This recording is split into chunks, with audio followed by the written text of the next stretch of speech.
एक नजर एक नजर एक नजर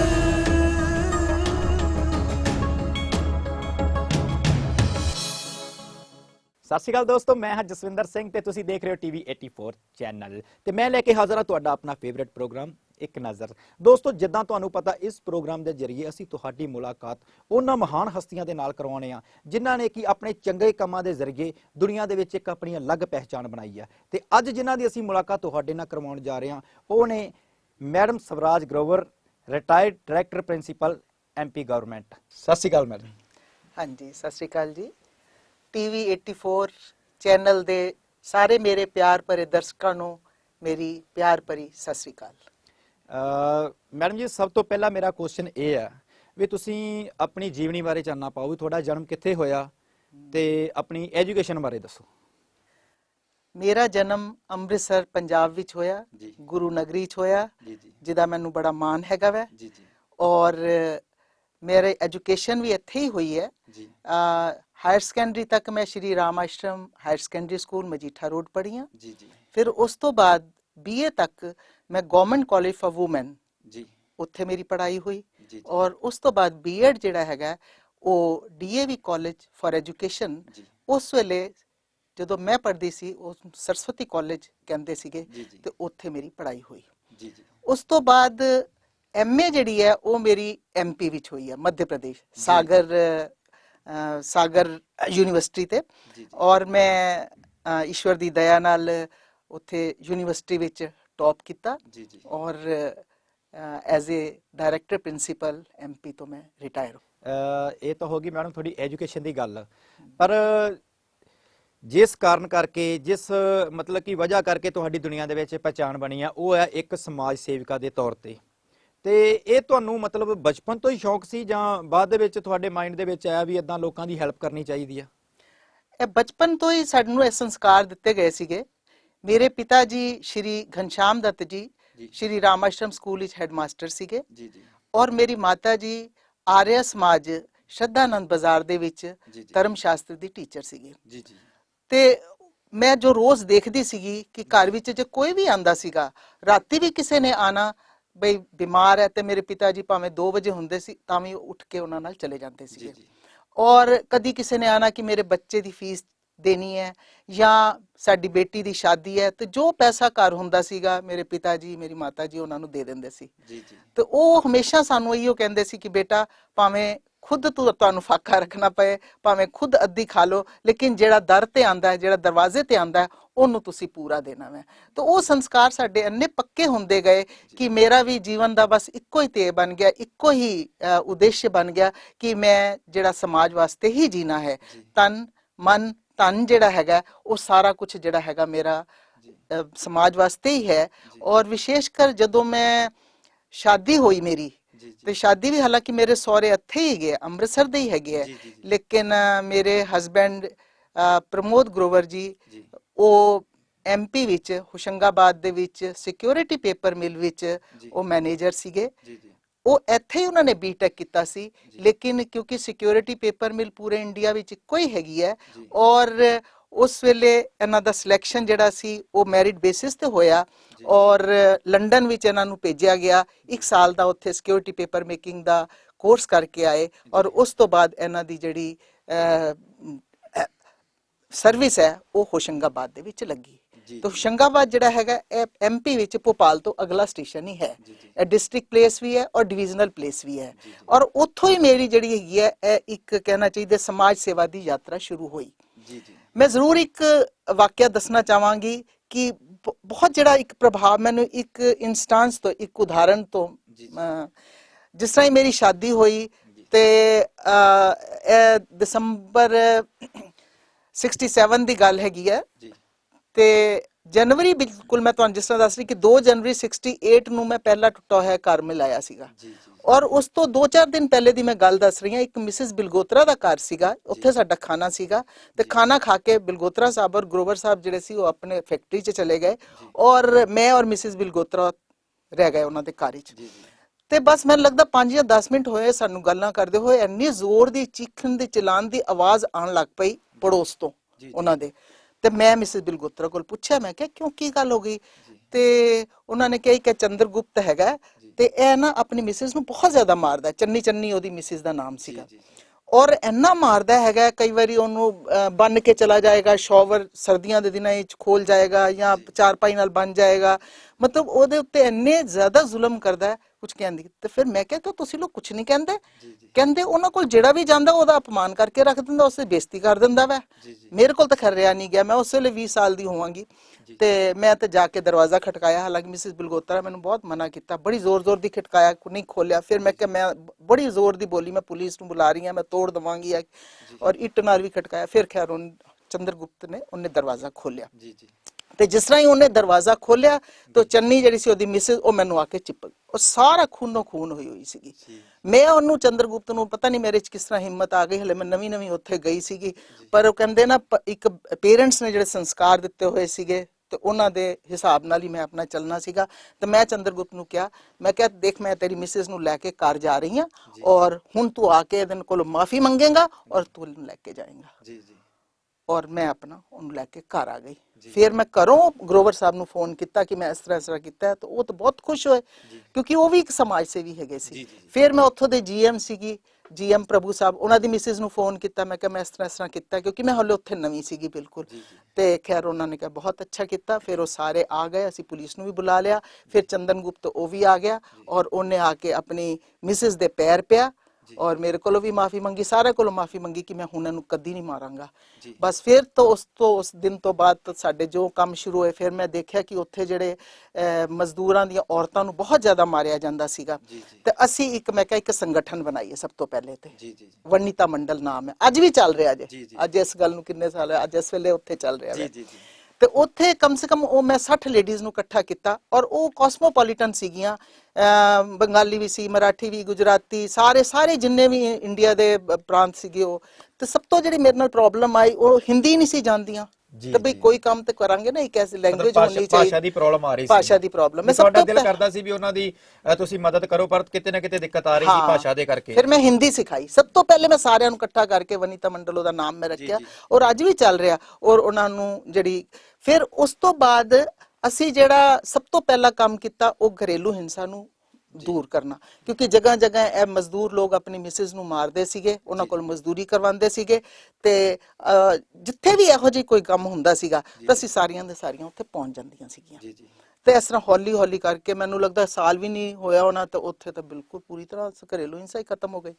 ਫਿਰ ਸਾਡਾ ਦਹੇਜ ਦੇ ਪ੍ਰਤੀ ਵੀ ਚੱਲਿਆ ਕਿ ਦਹੇਜ ਜਿਹੜਾ ਵਾ ਬਿਨਾਂ ਦੇ ਸ਼ਾਦੀਆਂ ਵੀ ਬੜੀਆਂ ਉੱਥੇ ਹੁੰਦੀਆਂ ਸੀਗੀਆਂ, ਦਾਜ ਵੀ ਬੜਾ ਚੱਲਦਾ ਸੀਗਾ। ਫਿਰ ਉੱਥੇ ਚਾਈਲਡ ਮੈਰਿਜਸ ਬੜੀਆਂ ਹੁੰਦੀਆਂ ਸੀਗੀਆਂ, ਚਾਈਲਡ ਮੈਰਿਜ ਬਹੁਤ ਜ਼ਿਆਦਾ ਰੋਕੀਆਂ ਅਸੀਂ। ਹਾਲਾਂਕਿ ਬੜੀ ਸਭ ਤੋਂ ਜ਼ਿਆਦਾ ਸਾਨੂੰ ਮੁਸ਼ਕਿਲ ਜਿਹੜੀ ਆਉਂਦੀ ਸੀ, ਚਾਈਲਡ ਮੈਰਿਜਸ ਰੋਕਣੀ ਚਾਹੁੰਦੀ ਸੀ, ਕਿਉਂਕਿ ਮੈਰਿਜ ਸੈਟਲ ਹੋ ਗਈ ਹੈ ਔਰ ਛੋਟੀ ਜੀ ਲੜਕੀ ਹੈ, 13-14 ਸਾਲ ਦੀ ਲੜਕੀ, ਉਹਨੂੰ ਕੁਝ ਪਤਾ ਹੀ ਨਹੀਂ, ਜਾਣਦੀ ਨਹੀਂ, ਪਛਾਣਦੀ ਨਹੀਂ, ਲੇਕਿਨ ਉਹਦੀ ਜਿਹੜੀ ਹੈ ਸ਼ਾਦੀ ਕਈ ਵਾਰੀ ਜਿਹੜਾ 25-20-30 ਸਾਲ ਦੇ ਲੜਕੇ ਨਾਲ ਕਰ ਰਹੇ ਹੈਗੇ ਆ ਔਰ ਨਾ ਉਹ ਕਮਾਉਂਦਾ ਨਾ ਕੁਛ ਹੈ। ਤੇ ਖੈਰ ਫਿਰ ਅਸੀਂ ਤਾਂ ਕੀ ਕਰਦੇ ਸੀ, ਸਿੱਧਾ ਪੁਲਿਸ ਨੂੰ ਲੈ ਕੇ ਵੀ ਚਲੇ ਜਾਂਦੇ ਸੀਗੇ ਕਿਉਂਕਿ ਸਾਡੇ ਕੋਲ ਤਾਂ ਇੱਕ ਬੜਾ ਵੱਡਾ ਹੈਗਾ ਸੀ ਵੀ 18 ਸਾਲ ਤੋਂ ਥੱਲੇ, ਮਤਲਬ ਕਾਨੂੰਨੀ ਜੁਰਮ ਹੈ ਵੀ 18 ਸਾਲ ਤੋਂ ਘੱਟ ਆਪਾਂ ਲੜਕੀ ਦੀ ਸ਼ਾਦੀ ਨਹੀਂ ਕਰਵਾ ਸਕਦੇ। ਪਰ ਉਹਦੇ ਨਾਲ ਫਿਰ ਸਾਡੇ ਕਈ ਦੁਸ਼ਮਣ ਵੀ ਹੋ ਜਾਂਦੇ ਸੀ। ਫਿਰ ਵੀ ਮੈਂ ਕਹਿੰਦੀ ਸੀ ਕਿ ਨਹੀਂ, ਮੇਰਾ ਅਗਰ ਜੀਵਨ ਭਾਵੇਂ ਚਲਾ ਜਾਏ ਲੇਕਿਨ ਮੈਂ ਆਪਣਾ ਸਿਧਾਂਤ ਨਹੀਂ ਛੋੜਾਂਗੀ। ਮੈਂ ਇਹਨਾਂ ਦੇ ਗਰੀਬ ਵੀ ਹੈ, ਜਿਹੜੇ ਮੇਰੇ ਹੀ ਬੱਚੇ ਨੇ, ਮੇਰੀਆਂ ਹੀ ਭੈਣਾਂ ਨੇ, ਮੇਰੀਆਂ ਹੀ ਮਾਵਾਂ ਨੇ, ਔਰ ਮੈਂ ਇਹਨਾਂ ਦਾ ਜਿਹੜਾ ਹੈਗਾ ਵੈ ਬਾਲ ਬਾਂਕਾ ਨਹੀਂ ਹੋਣ ਦਾਂਗੀ। ਔਰ ਜਿਹੜਾ ਵੀ ਮੇਰੇ ਕੋਲ ਆ ਜਾਂਦਾ ਸੀ, ਕੋਈ ਵੀ ਪ੍ਰੋਬਲਮ ਲੈ ਕੇ ਆਂਦਾ ਸੀ, ਮੈਂ ਉਹਨਾਂ ਨੂੰ ਜਿਹੜਾ ਹੈਗਾ ਈਸ਼ਵਰ ਦੀ ਦਇਆ, ਰੱਬ ਦੀ ਦਇਆ ਕਹਿਣੀ ਚਾਹੀਦੀ ਹੈ, ਉਹ ਮੇਰੇ ਨਾਲ ਰਹਿੰਦੀ ਸੀ। ਮੇਰੇ ਸ਼ੁਭ ਚਿੰਤਕ ਮੇਰੇ ਨਾਲ ਜਿਹੜੇ ਜੁੜੇ ਹੋਏ ਸੀ, ਉਹ ਮੇਰੇ ਨਾਲ ਰਹਿੰਦੇ ਸੀ ਤੇ ਉਹਨਾਂ ਦੇ ਦੁਆਵਾਂ ਕਰਕੇ ਜਿਹੜੇ ਹੈ ਮੇਰੇ ਅੱਜ ਤੱਕ ਜਿਹੜੀ ਹੈ ਉਹ ਸਫਲਤਾ ਮਿਲਦੀ ਰਹੀ। ਕਈ ਵਾਰੀ ਮੇਰੀ ਜੀਵਨ ਤੇ ਵੀ ਆਈ ਕਿ ਹੋ ਸਕਦਾ ਸੀ ਜੀਵਨ ਵੀ ਚਲਾ ਜਾਂਦਾ, ਕਿਉਂਕਿ ਕਈ ਵਿੱਚ ਦੁਸ਼ਮਣ ਵੀ ਬਣ ਜਾਂਦੇ ਆ ਔਰ ਕਈ ਐਸੇ ਮੌਕੇ ਵੀ ਆਏ। ਲੇਕਿਨ ਹਰ ਵੇਲੇ ਕਹਿੰਦੇ ਨਾ, ਰੱਬ ਜਿਹੜਾ ਸੱਚਾਈ ਤੇ ਇਮਾਨਦਾਰੀ ਦੇ ਪਿੱਛੇ ਹੁੰਦਾ ਹੈ ਔਰ ਸੱਚਾਈ ਇਮਾਨਦਾਰੀ ਮੈਂ ਆਪਣੇ ਜੀਵਨ ਦਾ ਇੱਕ ਸਿਧਾਂਤ ਬਣਾਇਆ ਹੋਇਆ ਔਰ ਉਹਨੂੰ ਮੈਂ ਕਦੀ ਨਹੀਂ ਛੋੜਦੀ। ਤੇ ਔਰ ਮੈਨੂੰ ਲੱਗਦਾ ਹੈ ਕਿ ਇਹ ਸੱਚਾਈ ਇਮਾਨਦਾਰੀ ਹੈ ਜਿਹਦੇ ਕਰਕੇ ਅੱਜ ਵੀ ਮੈਂ ਇਸ ਉਮਰ ਦੇ ਵਿੱਚ ਵੀ ਸਵੇਰ ਤੋਂ ਲੈ ਕੇ ਰਾਤ ਤੱਕ ਕੰਮ ਕਰ ਲੈਂਦੀ ਹਾਂ। ਸਵੇਰੇ ਜਿਉਂ 7 ਵਜੇ ਅੱਜ ਵੀ ਜਿਹੜੇ ਹੈਗੇ ਇੱਧਰ ਅੰਮ੍ਰਿਤਸਰ ਦੇ ਵਿੱਚ ਡੇਲੀ ਫ੍ਰੀ ਫੈਮਿਲੀ ਕਾਉਂਸਲਿੰਗ ਕਰਨੀ ਆ ਔਰ ਉਹਨਾਂ ਨੂੰ ਲੱਗਦਾ ਕਿ ਮੈਡਮ ਸਵੇਰੇ ਸਵੇਰੇ ਮਿਲ ਜਾਣਗੇ ਔਰ ਉਹ ਜਿਹੜੇ ਟੁੱਟੇ ਹੋਏ ਪਰਿਵਾਰ ਹੁੰਦੇ ਹੈਗੇ ਆ ਵਿਚਾਰੀਆਂ ਰੋਂਦੀਆਂ ਹੋਈਆਂ ਮੇਰੇ ਕੋਲ ਆਉਂਦੀਆਂ ਸਲਮ ਏਰੀਆਜ਼ ਦੀ ਵੀ ਆਉਂਦੀਆਂ ਦੂਸਰੇ ਐਜੂਕੇਟਿਡ ਵੀ ਆਉਂਦੇ ਆ ਬਾਹਰੋਂ ਵੀ ਆਉਂਦੇ ਆ ਤੇ ਮੈਂ ਸਭ ਤੋਂ ਪਹਿਲੇ ਉਹਨਾਂ ਨੂੰ ਅਟੈਂਡ ਕਰਨੀ ਆ ਫਿਰ ਸਾਰਾ ਦਿਨ ਕਦੀ ਉਹਨਾਂ ਨਾਲ ਡੀਸੀ ਦੇ ਦਫ਼ਤਰ ਜਾ ਰਹੀ ਆ ਕਦੀ ਕਮਿਸ਼ਨਰ ਕੋਲ ਕਦੀ ਕਿਤੇ ਕਦੀ ਜਿੱਥੇ ਜਿੱਥੇ ਉਹਨਾਂ ਦੇ ਕੰਮ ਹੁੰਦੇ ਉਹ ਵੀ ਕਰਾਨੀ ਕਿਸੇ ਦਾ ਆਪਰੇਸ਼ਨ ਕਰਾਣਾ ਕਿਸੇ ਦਾ ਪਰ ਮੈਨੂੰ ਪਤਾ ਨਹੀਂ ਲੱਗਦਾ ਕਿ ਮੈਂ ਕਈ ਵਾਰੀ ਸਾਰਾ ਦਿਨ ਮੈਂ ਕੁਝ ਖਾਣ ਦਾ ਹੀ ਟਾਈਮ ਨਹੀਂ ਮਿਲਦਾ ਮੈਨੂੰ 5 ਮਿੰਟ ਲੇਟਣ ਦਾ ਵੀ ਟਾਈਮ ਨਹੀਂ ਮਿਲਦਾ ਪਰ ਬਸ ਹਾਂ ਇੱਕ ਜ਼ਰੂਰ ਮੈਨੂੰ ਇਹ ਲੱਗਦਾ ਕਿ ਸਪਿਰਿਚੁਅਲ ਪਾਵਰ ਇਜ਼ देयर ਈਸ਼ਵਰ ਮੇਰੇ ਨਾਲ ਹੈ God is always with me ਔਰ ਇਹੋ ਈਸ਼ਵਰ ਦੀ ਸ਼ਕਤੀ ਹੋਈ ਹੈ ਜਿਹੜੀ ਇਸ ਉਮਰ ਦੇ ਵਿੱਚ ਵੀ ਲਗਾਤਾਰ ਜਿਹੜੇ 12 14 ਘੰਟੇ ਜਿਹੜੇ ਕੰਮ ਕਰਵਾਉਂਦੀ ਹੈ ਜੀ ਮਤਲਬ ਕਿ ਜੋ ਤੁਹਾਡੇ ਸਰੀਰ ਦੀ ਥਕਾਵਟ ਆ ਉਹ ਸਮਾਜ ਸੇਵਾ ਕਰਕੇ ਲੋਕਾਂ ਦਾ ਭਲਾ ਕਰਕੇ ਵੀ ਤੁਹਾਨੂੰ ਤੁਹਾਡੀ ਭੁੱਖ ਤੱਕ ਵੀ ਉਹ ਵੀ ਸਮਝ ਹੀ ਨਹੀਂ ਆਉਂਦੀ ਮੈਨੂੰ ਸਾਰੇ ਕਹਿੰਦੇ ਤੁਸੀਂ ਧਿਆਨ ਦਿਆ ਕਰੋ ਮੇਰੇ ਬੱਚੇ ਵੀ ਆਪਣਾ ਧਿਆਨ ਰੱਖਿਆ ਕਰੋ ਕੌਣ ਕਰੇਗਾ ਜੇ ਤੁਸੀਂ ਬਿਮਾਰ ਹੋ ਗਏ ਤੇ ਮੈਂ ਕਿਹਾ ਕੋਈ ਨਹੀਂ ਈਸ਼ਵਰ ਤਾਂ ਕਰੇਗਾ ਹੋਰ ਕੋਈ ਨਹੀਂ ਕਰੇਗਾ ਤੇ ਮੈਨੂੰ ਈਸ਼ਵਰ ਦੀ ਇੰਨੀ ਦਇਆ ਹੈ ਕਿ ਮੈਨੂੰ ਕਦੀ ਦਵਾਈ ਖਾਣ ਦੀ ਵੀ ਲੋੜ ਨਹੀਂ ਪਈ ਬਿਮਾਰ ਵੀ ਮੈਨੂੰ ਇੰਨਾ ਮਤਲਬ ਬਸ ਈਸ਼ਵਰ ਦੀ ਦਇਆ ਮੈਨੂੰ ਲੱਗਦਾ ਹੈਗਾ ਹਰ ਵੇਲੇ ਰਹਿੰਦੀ ਹੈਗੀ ਹੈ ਦੋਸਤੋ ਗੱਲਾਂ ਬਾਤਾਂ ਦਾ ਸਿਲਸਿਲਾ ਇਸੇ ਤਰ੍ਹਾਂ ਜਾਰੀ ਰਹੂਗਾ ਪਰ ਥੋੜਾ ਜਿਹਾ ਇੰਤਜ਼ਾਰ ਕਰਨਾ ਪਊਗਾ ਥੋੜਾ ਜਿਹਾ ਰੁਕਣਾ ਪਊਗਾ ਵੇਲਾ ਹੋ ਗਿਆ ਛੋਟੀ ਜਿਹੀ ਬ੍ਰੇਕ ਦਾ ਮਿਲਦੇ ਹਾਂ ਬ੍ਰੇਕ ਤੋਂ ਬਾਅਦ ਇੱਕ ਨਜ਼ਰ ਇੱਕ ਨਜ਼ਰ ਇੱਕ ਨਜ਼ਰ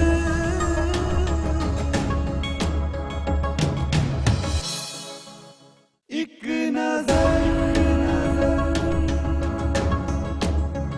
ਇੱਕ ਨਜ਼ਰ ਇੱਕ ਨਜ਼ਰ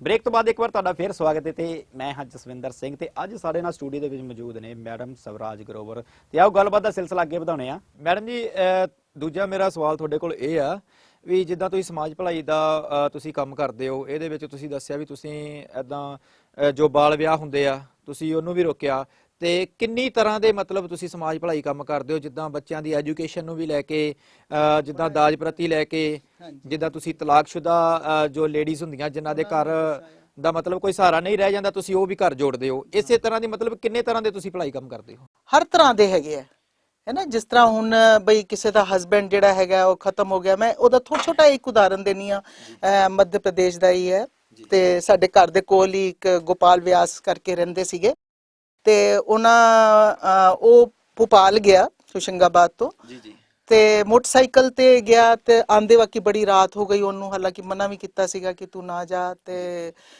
ਔਰ ਉਹਦੀ ਸ਼ਾਦੀ ਜਿਹੜੀ ਲਵ ਮੈਰਿਜ ਹੋਈ ਸੀ ਔਰ ਰਾਣੀ ਕਰਕੇ ਉਹਦੀ ਮਿਸਿਸ ਛੋਟਾ ਜਿਹਾ ਬੱਚਾ ਮੁਸ਼ਕਿਲ ਨਾਲ 3 ਮਹੀਨੇ ਦੀ ਉਹਦੀ ਕੁੜੀ ਤੇ ਉਹ ਮੇਰੇ ਕੋਲ ਛੋੜ ਗਿਆ ਹੋਇਆ ਸੀ ਆਪਣੀ ਮਿਸਿਸ ਨੂੰ ਕਿ ਮੈਂ ਰਾਤ ਹੋ ਸਕਦਾ 12 ਵਜੇ ਜਾਂ ਕੁਝ ਤਾਂ ਆਂਦੀ ਵਕਤ ਵੀ ਉਹ ਮੋਟਰਸਾਈਕਲ ਤੇ ਆ ਰਿਹਾ ਸੀ ਔਰ ਦੇਖੋ ਉਹ ਭਲਾਈ ਦਾ ਕੰਮ ਕਰ ਰਿਹਾ ਇੱਕ ਆਟੋ ਵਾਲਾ ਕੁਝ ਲੜਕੀਆਂ ਨੂੰ ਛੇੜ ਰਿਹਾ ਸੀ ਜਾਂ ਜੋ ਵੀ ਤਾਂ ਉਹਨੇ ਉਹਨਾਂ ਨੂੰ ਬਚਾਉਣ ਦੀ ਕੋਸ਼ਿਸ਼ ਕੀਤੀ ਔਰ 2-3 ਪਿੱਛੇ ਗੁੰਡੇ ਆ ਗਏ ਜਾਂ ਕੀ ਔਰ ਉਹਨੂੰ ਉੱਥੇ ਹੀ ਖਤਮ ਕਰ ਦਿੱਤਾ ਗੋਪਾਲ ਨੂੰ ਤੇ ਬਹੁਤ ਵੱਡਾ ਇੱਕੋ ਸਾਡੇ ਵਾਸਤੇ ਟ੍ਰੈਜੇਡੀ ਸੀ ਹੁਣ ਜਿਹੜੀ ਸਾਰੀ ਪ੍ਰੋਬਲਮ ਸੀ ਉਹ ਹੁਣ ਲੜਕੀ ਦੀ ਮੈਂ ਤੁਹਾਨੂੰ ਦੱਸਣ ਜਾ ਰਹੀ ਹਾਂ ਰਾਣੀ ਹੁਣ ਦੇਖੋ ਉਹ ਲੋਕ ਕੌਣ ਬ੍ਰਾਹਮਣਾਂ ਦੇ ਵਿੱਚ ਸ਼ਾਦੀ ਦੁਬਾਰਾ ਨਹੀਂ ਹੁੰਦੀ ਹੁਣ ਉਹ ਲੜਕੀ ਦੀ ਸੱਸ ਕੀ ਕਹਿੰਦੀ ਹੈ ਕਹਿੰਦੀ ਪਹਿਲੇ ਤਾਂ ਅਸੀਂ ਇਹਨੂੰ ਅਪਣਾਣਾ ਹੀ ਨਹੀਂ ਕਿਉਂਕਿ ਇਹਦੀ ਲਵ ਮੈਰਿਜ ਹੋਈ ਹੈ ਰਾਣੀ ਦੀ ਔਰ ਦੂਜੀ ਗੱਲ ਜੇ ਅਸੀਂ ਇਹਨੂੰ ਲੈ ਵੀ ਗਏ ਆਪਣੇ ਪਿੰਡ ਤੇ ਇਹ ਕੋਨੇ ਚ ਪਈ ਰਹੇਗੀ ਇਹ ਸਾਡਾ ਸਾਰਾ ਦਿਨ ਕੰਮ ਕਰੇਗੀ ਖਾਣਾ ਬਣਾਏਗੀ ਕੱਪੜੇ ਧੋਏਗੀ ਸਫਾਈਆਂ ਕਰੇਗੀ ਬਸ ਮਤਲਬ ਅੰਧ ਵਿਸ਼ਵਾਸ ਵਾਲੀ ਗੱਲ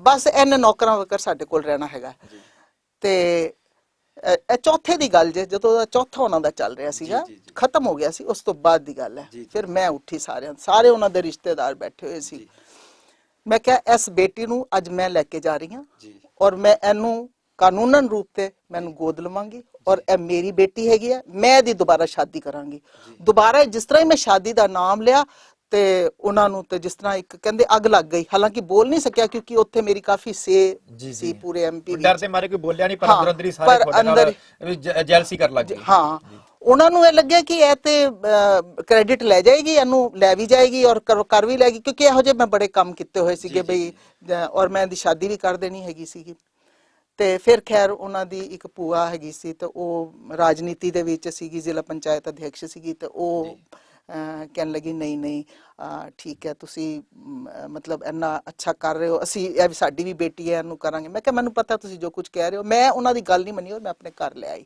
ਫਿਰ ਕੁਝ ਦਿਨ ਉਹ ਮੇਰੇ ਘਰ ਰਹੀ, ਫਿਰ ਉਸ ਤੋਂ ਬਾਅਦ ਫਿਰ ਉਹਦੀ ਭੂਆ ਉਹਦੀ ਆਈ ਤੇ ਮੈਂ ਕਿਹਾ ਠੀਕ ਹੈ ਇਹਦੀ ਸ਼ਾਦੀ ਮੈਂ ਕਰਾਂਗੀ ਔਰ ਇਹਨੂੰ ਅੱਗੋਂ ਪੜਾਓ। ਬੀਕਾਮ ਕਰ ਰਹੀ ਸੀ ਜੀ ਜੀ। ਉਹਨਾਂ ਨੇ ਫਿਰ ਅੱਗੋਂ ਖੈਰ ਉਹਨੂੰ ਪੜਾਇਆ। ਮੈਂ ਵੀ ਉਹਦੇ ਨਾਲ ਹੀ ਰਹੀ, ਸਮਝੋ ਕੋਲ ਹੀ ਸੀਗੀ ਮੇਰੇ, ਬਿਲਕੁਲ ਹੈ ਨਾ, ਮੇਰੇ ਸੰਰਕਸ਼ਣ ਦੇ ਵਿੱਚ, ਕਿਉਂਕਿ ਜਿਹੜਾ ਇਹੋ ਜਿਹਾ ਬੰਦਾ ਹੁੰਦਾ ਸੀ ਮੈਂ ਉਹਦੇ ਤੇ ਪ੍ਰੋਟੈਕਸ਼ਨ ਮੇਰੀ ਪੂਰੀ ਹੁੰਦੀ ਸੀਗੀ। ਫਿਰ ਉਸ ਤੋਂ ਬਾਅਦ ਸਾਲ ਹੀ ਹੋ ਗਿਆ, ਹੁਣ ਮੈਂ ਕਿਹਾ ਚਲੋ ਸਾਲ ਹੋ ਗਿਆ ਔਰ ਲੜਕੇ ਮੇਰੇ ਕੋਲ ਲਿਸਟ ਪੂਰੀ ਰਹਿੰਦੀ ਹੁੰਦੀ ਸੀਗੀ ਤੇ ਮੈਂ ਉਹਦੀ ਸ਼ਾਦੀ ਖੁਦ ਕਰਾਈ ਜੀ। ਇਹ ਤਾਂ ਹੋ ਗਈ ਉਸ ਲੜਕੀ ਦੀ ਕਹਾਣੀ। ਤੇ ਤੁਸੀਂ ਮੈਨੂੰ ਇੱਕ ਦੱਸੋ ਵੀ ਐਮਪੀ ਤੋਂ ਬਾਅਦ ਤੁਸੀਂ ਮਤਲਬ ਹੋਰ ਕਿਹੜੀ ਸਟੇਟ ਦੇ ਵਿੱਚ ਮਤਲਬ ਕਿ ਆਪਣੇ ਸਮਾਜ ਭਲਾਈ ਕੰਮ ਸਟਾਰਟ ਕੀਤਾ? ਐਮਪੀ ਤੇ ਮੈਂ ਪੂਰਾ ਹੀ ਕਵਰ ਕੀਤਾ ਹੈਗਾ ਜੀ ਜੀ। ਭੋਪਾਲ ਹੋਏ, ਭਾਵੇਂ ਇੰਦੌਰ ਹੋਏ, ਜਬਲਪੁਰ ਹੋਏ, ਹੈ ਨਾ, ਇਟਾਰਸੀ ਹੈਗਾ ਵੈ, ਕਾਫੀ ਔਰ ਸਭ ਜਗ੍ਹਾ ਤੇ ਮੇਰੇ ਕੰਮ ਜਿਹੜੇ ਹੈਗੇ ਹੋਏ ਹੈਗੇ। ਉੱਥੇ ਤੇਜਸਵੀ ਸਵੈਮਾਨ ਸੰਗਠਨ ਵੀ ਬਣਾਇਆ ਹੋਇਆ ਸੀ ਜਿਹਦੇ ਵਿੱਚ 25 ਸੰਸਥਾਵਾਂ ਸੀ, ਮਹਿਲਾ ਸੰਸਥਾਵਾਂ, ਜਿਨ੍ਹਾਂ ਦੀ ਕੋਈ ਵੀ ਪ੍ਰੋਬਲਮ ਹੁੰਦੀ ਸੀ तो जाके मैं भोपाल मिनिस्ट्री को भी, मिनिस्ट्री च मेरा बड़ा अच्छा पकड़ सीगी, सीएम होन भावें गवर्नर होन, सारे मिनिस्टर मैनूं जानदे सी और सारे काम हो जांदे सी। ਉਹ ਸੀ 1 ਮਹੀਨੇ ਦੀ ਮੀਟਿੰਗ ਰੱਖਦੇ ਸੀਗੇ ਤੇ ਸਾਰੀਆਂ ਵੀ ਜਿਹੜੇ ਵੱਡੇ ਸ਼ਹਿਰ ਹੈਗੇ ਉਹਨਾਂ ਦੀਆਂ ਮਤਲਬ ਮਹਿਲਾ ਸੰਸਥਾਵਾਂ ਦੇ ਪਦਾਧਿਕਾਰੀ ਆ ਜਾਂਦੇ ਸੀਗੇ। ਅੱਛਾ, ਫਿਰ ਇਸ ਤੋਂ ਬਾਅਦ ਅੱਗੇ ਚੱਲੀਏ, ਮੇਰਾ ਮਹਾਰਾਸ਼ਟਰ ਦੇ ਵਿੱਚ ਵੀ ਕੁਛ ਨਾ ਕੁਛ ਚੱਲਦੇ ਰਹਿੰਦੇ ਸੀ ਸਾਡੇ ਮੀਟਿੰਗਸ ਵਗੈਰਾ। ਲਾਇਨਸ ਕਲੱਬ ਦਾ ਮੈਂ ਲਾਇਨਸ ਕਲੱਬ ਵੀ ਸ਼ੁਰੂ ਕੀਤਾ ਹੋਇਆ ਸੀਗਾ। ਉਹਦੀ I was the district chairperson of that Matri Shakti Lions club ਸੀ। ਉਹ ਵੀ ਬੜਾ ਕੰਮ ਚੱਲਿਆ।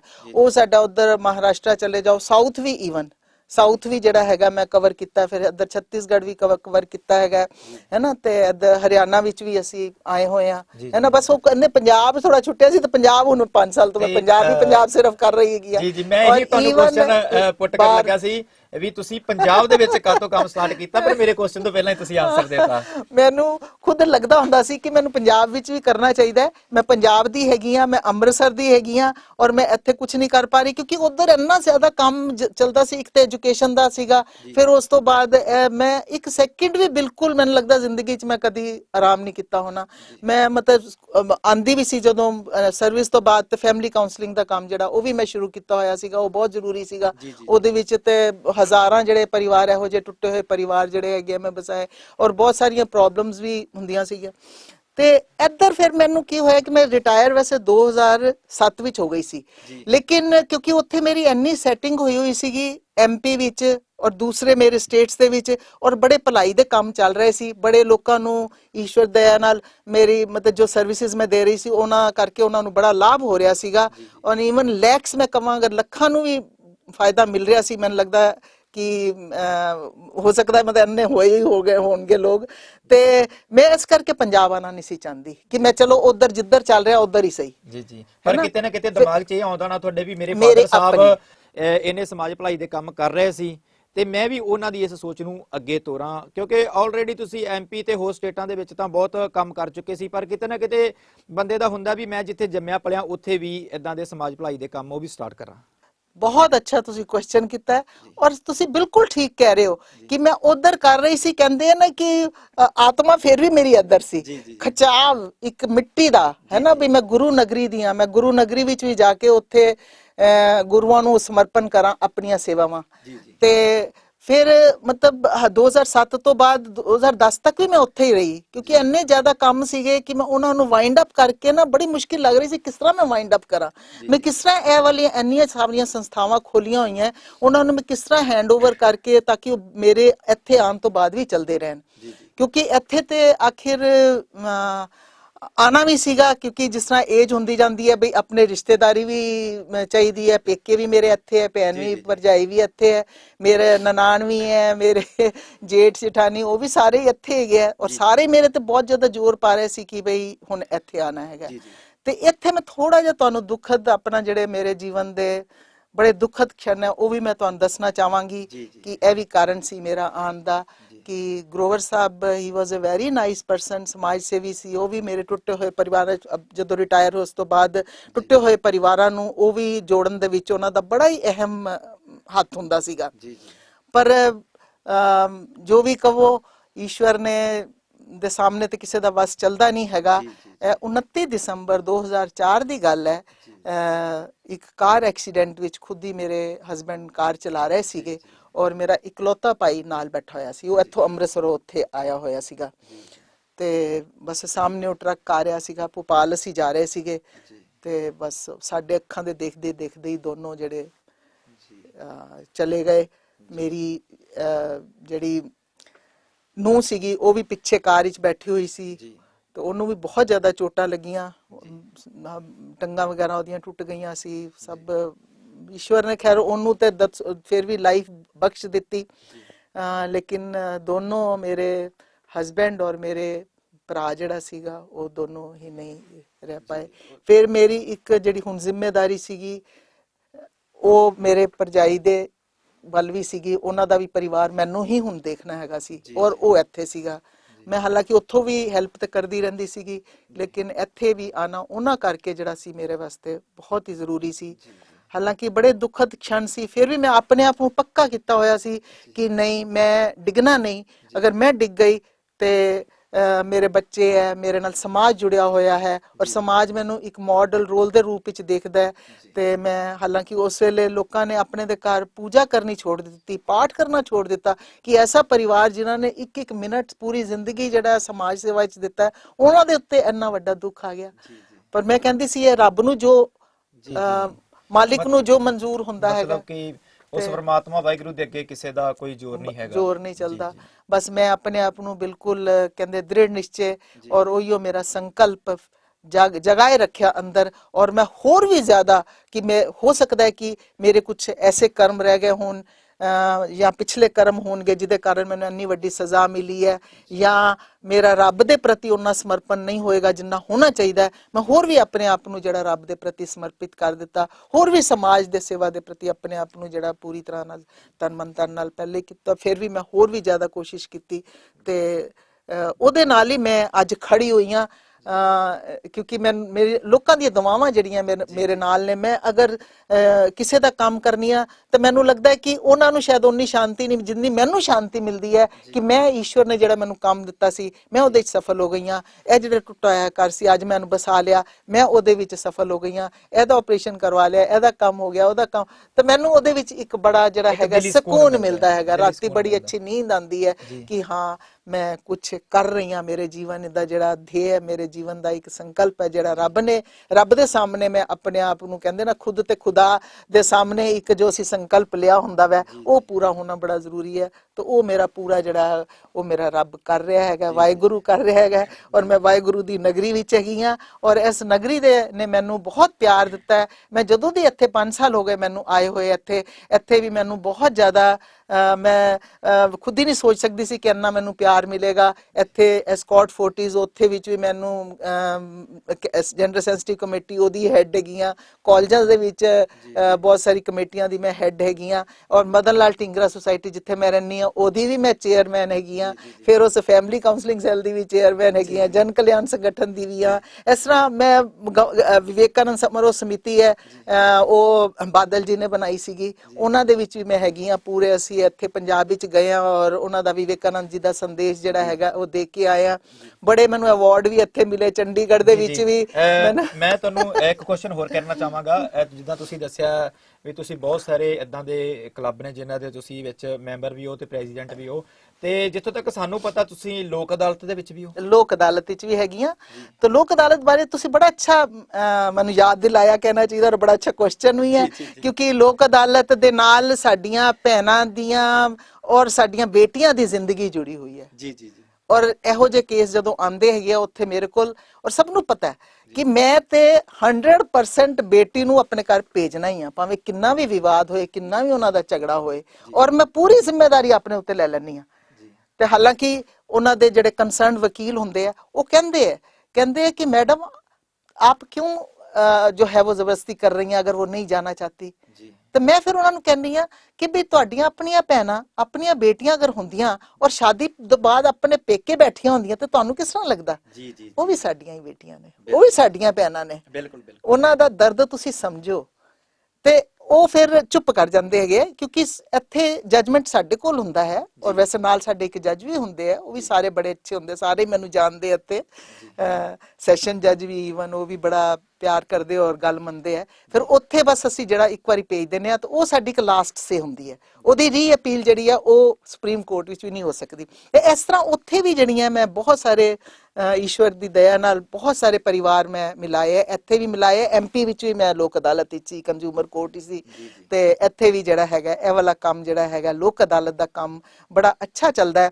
ਔਰ ਮੈਨੂੰ ਹਮੇਸ਼ਾ ਬੁਲਾਉਂਦੇ ਹੀ ਹੈ, ਭਾਵੇਂ ਇੱਕ ਵੀ ਬੈਂਚ ਹੋਏਗਾ ਤਾਂ ਵੀ ਮੇਰਾ ਨਾਮ ਉਹਦੇ ਵਿੱਚ ਹੋਏਗਾ। ਨੈਸ਼ਨਲ ਲੋਕ ਅਦਾਲਤ ਹੁੰਦੀ ਹੈ, ਉਹਦੇ ਵਿੱਚ ਕਾਫੀ ਵੱਡੇ ਸਤਰ ਤੇ ਹੁੰਦੀ ਹੈ, ਸਾਰਾ ਦਿਨ ਉਹ ਹੁੰਦੀ ਹੈ, ਉਹਦੇ 'ਚ ਸਾਡੇ ਬਹੁਤ ਸਾਰੇ ਕੇਸਿਸ ਜਿਹੜੇ ਹੈਗੇ ਆ ਉਹ ਸੋਲਵ ਹੋ ਜਾਂਦੇ ਹੈਗੇ ਆ, ਤੇ ਉਹਦੇ 'ਚ ਮੈਨੂੰ ਵੀ ਬੜਾ ਸਕੂਨ ਮਿਲਦਾ ਹੈ ਕਿ ਚਲੋ ਅਸੀਂ ਆਪਣੀਆਂ ਬੇਟੀਆਂ ਨੂੰ, ਆਪਣੀਆਂ ਭੈਣਾਂ ਨੂੰ ਜਿਹੜਾ ਹੈਗਾ ਆਪਣੇ ਘਰ ਪਹੁੰਚਾ ਰਹੇ ਹਾਂ। ਔਰ ਸਭ ਤੋਂ ਵੱਡੀ ਗੱਲ ਰੱਬ ਦੀ ਇਹ ਦਇਆ ਹੈ ਕਿ ਹਾਲੇ ਤੱਕ ਇੰਨੇ ਸਾਲ ਹੋ ਗਏ ਕੰਮ ਕਰਦੇ ਹੋਏ, 47 ਸਾਲ, ਮੈਂ ਜਿੰਨੀਆਂ ਵੀ ਬੇਟੀਆਂ ਨੂੰ ਆਪਣੇ ਘਰ ਭੇਜਿਆ ਵੈ, ਬੜੇ ਇਹੋ ਜਿਹੇ ਕੇਸਿਸ, ਹੁਣ ਇੰਨਾ ਟਾਈਮ ਨਹੀਂ ਮੈਂ ਕਿ ਸਾਰਾ ਤੁਹਾਨੂੰ ਦੱਸ ਸਕਾਂ, ਇਹੋ ਜਿਹੇ ਕੇਸ ਜਿਹਦੇ ਦੇ ਵਿੱਚ ਤੇਜ਼ਾਬ ਵੀ ਪਾ ਦਿੱਤਾ, ਉੱਪਰੋਂ ਤੀਸਰੀ ਮੰਜ਼ਿਲ ਤੋਂ ਵੀ ਡੇਗ ਦਿੱਤਾ, ਪੂਰਾ ਜਲਾ ਵੀ ਦਿੱਤਾ, ਫਿਰ ਉਹਨਾਂ ਨੂੰ ਖੈਰ ਬਚਾਇਆ ਔਰ ਬਚਾ ਕਰਕੇ ਉਹਨਾਂ ਨੂੰ ਦੁਬਾਰਾ ਆਪਣੇ ਘਰ ਭੇਜਿਆ। ਸਭ ਤੋਂ ਵੱਡੀ ਗੱਲ ਇਹੋ ਜਿਹੇ ਵੀ ਕੇਸ ਹੈਗੇ ਆ, ਤੇ ਮੈਨੂੰ ਇਸ ਗੱਲ ਦੀ ਬੜੀ ਖੁਸ਼ੀ ਵੀ ਹੈ ਕਿ ਚਲੋ ਰੱਬ ਮੇਰੇ ਨਾਲ ਹੈ, ਤੁਸੀਂ ਸਭ ਮੇਰੇ ਨਾਲ ਹੈਗੇ ਹੋ, ਔਰ ਸ਼ੁਭਕਾਮਨਾਵਾਂ ਹੈਗੀਆਂ ਮੇਰੇ ਆਪਣੇ ਦਰਸ਼ਕਾਂ ਦੀਆਂ ਵੀ ਮੇਰੇ ਨਾਲ ਹੈਗੇ ਆ,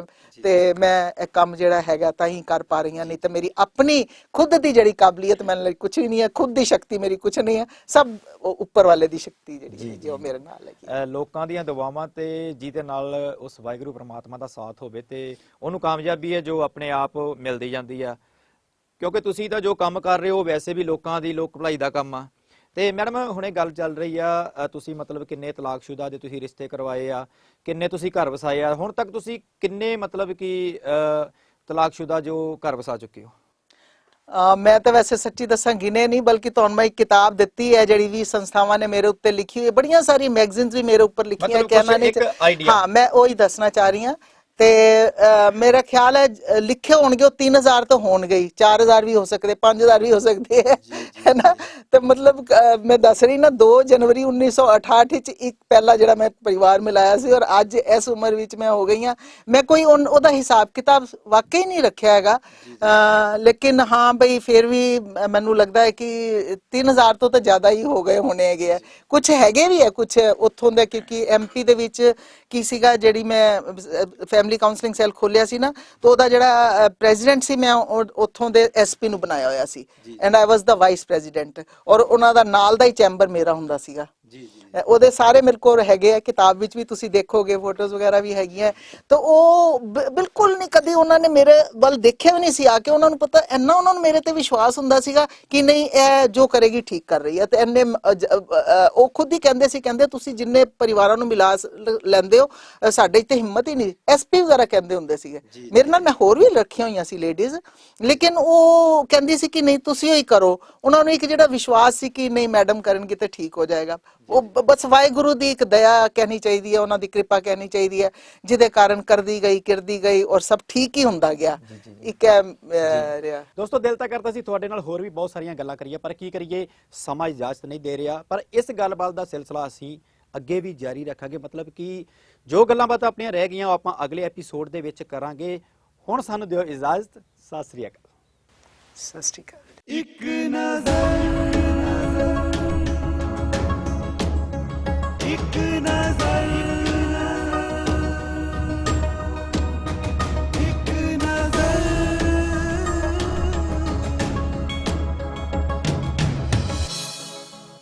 ਇੱਕ ਨਜ਼ਰ, ਇੱਕ ਨਜ਼ਰ, ਇੱਕ ਨਜ਼ਰ।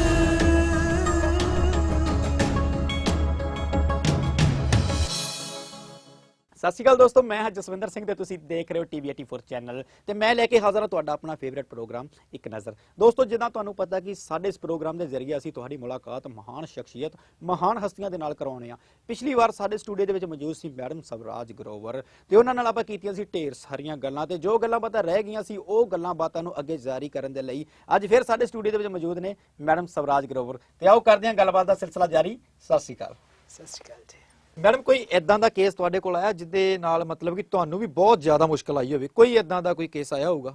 ਹਾਂ, ਬੜੇ ਆਂਦੇ ਆ ਇਹੋ ਜਿਹੇ। ਨਹੀਂ ਕੋਈ ਇਦਾਂ ਦੀ ਕੋਈ ਅਸੀਂ ਤੁਹਾਡੇ ਮੈਂ ਕੋਈ ਤੁਹਾਨੂੰ ਸੁਣਨਾ ਚਾਹਾਂਗੇ ਕੋਈ ਏਦਾਂ ਦਾ ਦਾਜ case? ਦਾ ਇੱਕ ਚਲੋ ਦੱਸ ਦਿੰਨੀ ਆ ਤੁਹਾਨੂੰ। ਇੱਕ ਮੇਰੇ ਕੋਲ ਮੋਹਨ ਕਰਕੇ ਨਾਮ ਮੈਨੂੰ ਯਾਦ ਆ ਰਿਹਾ ਹੈਗਾ ਸੀਗਾ, ਤੇ ਨਾਲ ਇੱਕ ਲੜਕੀ ਆਈ ਤੇ ਉਹ ਹੋਣੀ ਹੈ ਮੁਸ਼ਕਿਲ ਨਾਲ 22-23 ਸਾਲ ਦੀ ਹੋਏਗੀ, ਔਰ ਨਾਲ ਉਹਦੀ ਮਾਂ ਆਈ ਤੇ ਉਹ 50 ਕੁ ਦੀ ਹੋਣੀ ਹੈਗੀ ਹੈ ਨਾ। ਜੀ ਜੀ ਤੇ ਮੈਂ ਫਿਰ ਉਹਨੂੰ ਕਿਹਾ, ਉਸ ਲੜਕੇ ਨੂੰ, ਆਦਮੀ ਨੂੰ ਕਿਹਾ, ਲੜਕਾ ਤੇ ਨਹੀਂ ਕਿਹਾ, ਆਦਮੀ ਨੂੰ ਕਿਹਾ, ਮੈਂ ਕਿਹਾ ਕਿਉਂ ਤੇਰੀ ਬੇਟੀ ਦੀ ਕੋਈ ਪ੍ਰੋਬਲਮ ਹੈ ਦੱਸ ਤੂੰ। ਕਹਿੰਦਾ ਨਹੀਂ ਇਹ ਬੇਟੀ ਨਹੀਂ, ਇਹ ਮੇਰੀ ਮਿਸਿਸ ਹੈਗੀ ਹੈ ਜੀ। ਮੈਂ ਬੜੀ ਹੈਰਾਨ, 20-25 ਸਾਲ ਦੀ ਬੜੀ ਸੋਹਣੀ ਜਿਹੀ ਕੁੜੀ, ਔਰ ਉਹ ਆਦਮੀ 55 ਦਾ ਹੋਣਾ ਹੈਗਾ ਪਰ ਬੁੱਢਾ ਜਿਹਾ ਹੀ ਲੱਗ ਰਿਹਾ ਸੀਗਾ ਜੀ ਜੀ। ਤੇ ਫਿਰ ਮੈਂ ਕਿਹਾ ਇਹ ਕੌਣ ਹੈਗੀ ਹੈ ਜੀ? ਤੇ ਫਿਰ ਉਹ ਇੱਕਦਮ ਬੋਲੀ, ਲੇਡੀ ਖੁਦ ਹੀ ਬੋਲੀ ਕਿ ਮੈਂ ਇਹਦੀ ਮਾਂ ਹੈਗੀ ਆ, ਲੜਕੀ ਦੀ ਮਾਂ, ਸਵਿਤਾ ਲੜਕੀ ਸੀਗੀ। ਹਾਂ ਜੀ ਜੀ, ਮੈਂ ਇਹਦੀ ਮਾਂ ਹੈਗੀ ਆ। ਤੇ ਪਹਿਲੇ ਤਾਂ ਮੈਂ ਉਹਨੂੰ ਬੜਾ ਮਤਲਬ ਗੁੱਸੇ ਹੋਈ ਔਰ ਬੜਾ ਨਾਰਾਜ਼ ਹੋਈ ਉਹਦੇ ਨਾਲ। ਤੂੰ ਇਹ ਕੀ ਕੀਤਾ? ਤੂੰ ਤੇ ਆਪਣੇ ਖੂਹ ਦੇ ਵਿੱਚ ਹੀ ਛੱਡ ਦਿੱਤਾ ਇਹਨੂੰ। ਜੀ ਜੀ ਜੀ, ਵੀ ਕੁੜੀ ਦੀ ਜ਼ਿੰਦਗੀ ਨਰਕ ਹੀ ਬਣਾ ਦਿੱਤੀ ਤੂੰ। ਤੇ ਉਹ ਕਹਿੰਦੀ ਮੈਡਮ ਤੁਸੀਂ ਦੱਸੋ ਮੈਂ ਕੀ ਕਰਦੀ? ਮੈਂ ਜਿੱਥੇ ਵੀ ਕੋਈ ਚੰਗਾ ਮੁੰਡਾ ਦੇਖਦੀ ਸੀ ਸਾਰੇ ਦਾਜ ਮੰਗਦੇ ਸੀ, 2 ਲੱਖ 3 ਲੱਖ 4 ਲੱਖ, ਮੈਨੂੰ ਗੱਡੀ ਚਾਹੀਦੀ ਹੈ, ਮੋਟਰਸਾਈਕਲ ਚਾਹੀਦਾ। ਮੈਂ ਕਿੱਥੋਂ ਲਿਆਂਦੀ? ਮੇਰੇ ਕੋਲ ਤਾਂ ਕੁਝ ਵੀ ਨਹੀਂ ਹੈਗਾ।